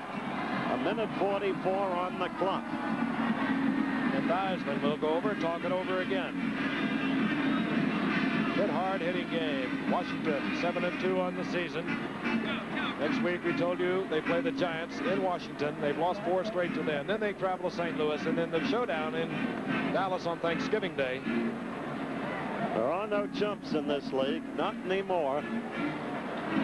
It really isn't. When you see what Tampa did. That's right. Johnny McKay pulled his club together. Jack Patera's got a great thing going in Seattle. How about Bud Wilkinson? His club had lost 8 in a row. Now they've won 2 in a row. And don't forget, tomorrow night, beginning at 7 o'clock Eastern Time, ABC's extensive coverage through the night with Frank Reynolds at the helm as anchorman in New York, where there will also be Barbara Wallers with special interviews, and Lou Harris, whom you met at halftime, and Max Robinson in Chicago, Howard K. Smith in Washington, and what we call political close-ups of winning candidates all over the country. The main thing is get out and vote. 2nd down, a little more than a yard. Riggins negotiates that and more. Inside the 40 to the 39, 1st down, Washington. And they'll be with their hurry-up offense now. They don't want to use the 2 timeouts they have remaining. This will be a pass. Theismann will either go for the completion or to kill it. Whistle blows. Boy, I tell you, they had a good pattern set up. Did you see Riggins on the outside? And that was Loose that came inside with Dugan. It's too bad they didn't get that one off. Now they sort this out. We'll pause 5 seconds and allow our stations along the line to say hello. This is WPLG, Channel 10, Miami. Call it home. Washington had not quite got set. Could be. Let's bring in Linhart. Have to set a full second before he can snap the ball. I'm looking for Linhart. No penalty. They'll start the clock, and Washington will have to hustle to the line of scrimmage. Seconds ticking away. 1:17 as Theismann drops back. Hangs it up for Riggins in a crowd, and it bounces off a couple of defenders. Norm Thompson was there, as was Darrell Loose. Stops the clock with 1:11. That was a situation that could be very close to what they used to refer to as face guarding, which is pass interference. That's the value to throwing that kind of pass. Anything can happen down there. Interference, a deflection. Look at it. They were all over in pretty good shape. It was a similar pattern to what they had called earlier. That was almost intercepted, as a matter of fact. All right, 2nd and 10. 2nd and 10. The Redskins have 2 timeouts. 1:11 on the clock. They're down by 4 points. And Theismann is down at midfield, tries to get in the direction of Mike Thomas. I believe he did. Baltimore is saying he's grounded the ball. That's not true. He saw Mike Thomas trying to get there. It was kind of an unusual situation. Franklin 2nd and 10, and they decided to throw everything at him. They came with the blitz, and they really did give him some trouble. I think he did get the ball off. I think everybody knows he was just trying to get rid of it, but considering the fact he got it close enough to reiterate what Howard said earlier, that's the plus he does give you. I'm a big fan of Billy Kilmer's, but it would have been difficult for Billy to get out of that situation. 1:06 left. 3rd down.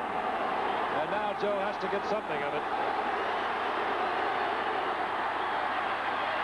There it is. Fires, and it's complete to number 86, John McDaniel. Drilled at the 20-yard line. I'll tell you, he drilled that ball. Flag is down also back where Theismann was down. Flag. Could have a holding call. We do. holding against Washington. That's it. Dave Rowe holds up his hand as if to indicate I was held. Well, it was a well-thrown ball.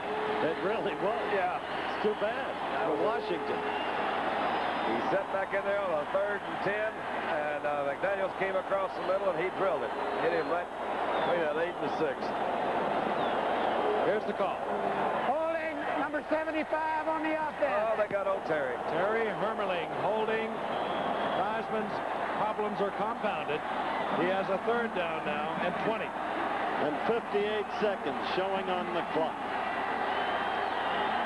And not a bad call to come right back with that one, wouldn't you say, Don? Yeah, he's got to work back in the middle, I think, Frank. They're not going to let him catch it and kill the clock, too, so he worked something down in the middle. Oh, that's no good. No.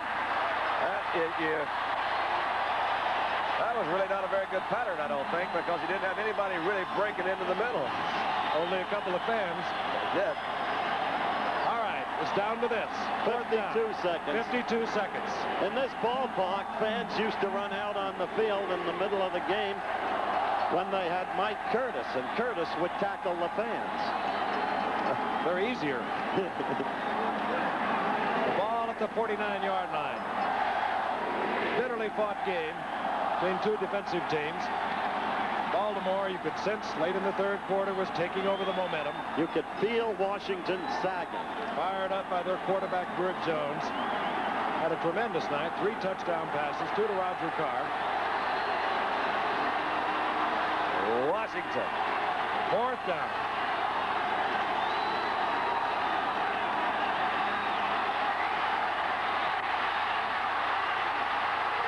And the ball is jarred loose by Joe Ehrman. Dallas will be only 1 game behind the Redskins. And Washington has now seen the doors close. Closed door. Ehrman knocked the ball loose, and I believe it was Dave Rowe who came up with the recovery. Well, the defense really has done a super job. This is just the final touch, icing on the cake, and man, he zeroed in on him, and there it was. Big Joe. Big Joe Ehrman. They can stop the clock, Washington can, twice, but I think it becomes academic. Burt Jones comes back in. He's gone all the way tonight.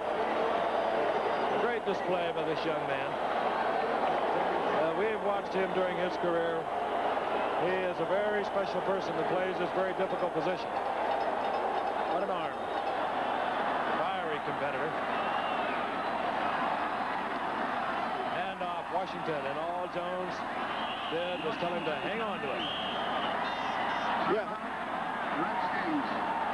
You have to respect Ted Marchibroda and the character of this Baltimore team. Injury riddled from the very beginning of the season, they've somehow found the wherewithal to register upsets of New England, a powerhouse team, Denver, a team good enough to have gotten to the Super Bowl last year, and now, quite apparently, a very fine Washington team. When you hold a team together that way, you're doing something right. So you've got to respect these people. Don't forget, Friday night, it's going to be fight night on ABC. Larry Holmes against Alfredo Evangelista for the WBC World Heavyweight Championship. Kenny Norton back in action. And we'll have to see how Kenny looks as he goes against Randy Stevens. Young, not great, but with potential and coming. And at Kenny's age, you have to take a close look at him. The Norton bout will start the evening. And then a kid with razor blades in his gloves, Alexis Arguello. What? I'll never forget the way he slit Alfredo Escalera's face open back in January in San Juan, Puerto Rico. A great puncher, stand-up style fighter. So it's a big evening of boxing, Friday night, live from Las Vegas, Nevada. Are you going to be busy? Then we'll be in Los Angeles Sunday night, Pittsburgh, and the Rams, and Oakland and Cincinnati on Monday, and then we're going to ship you off to Smithsonian, Howard.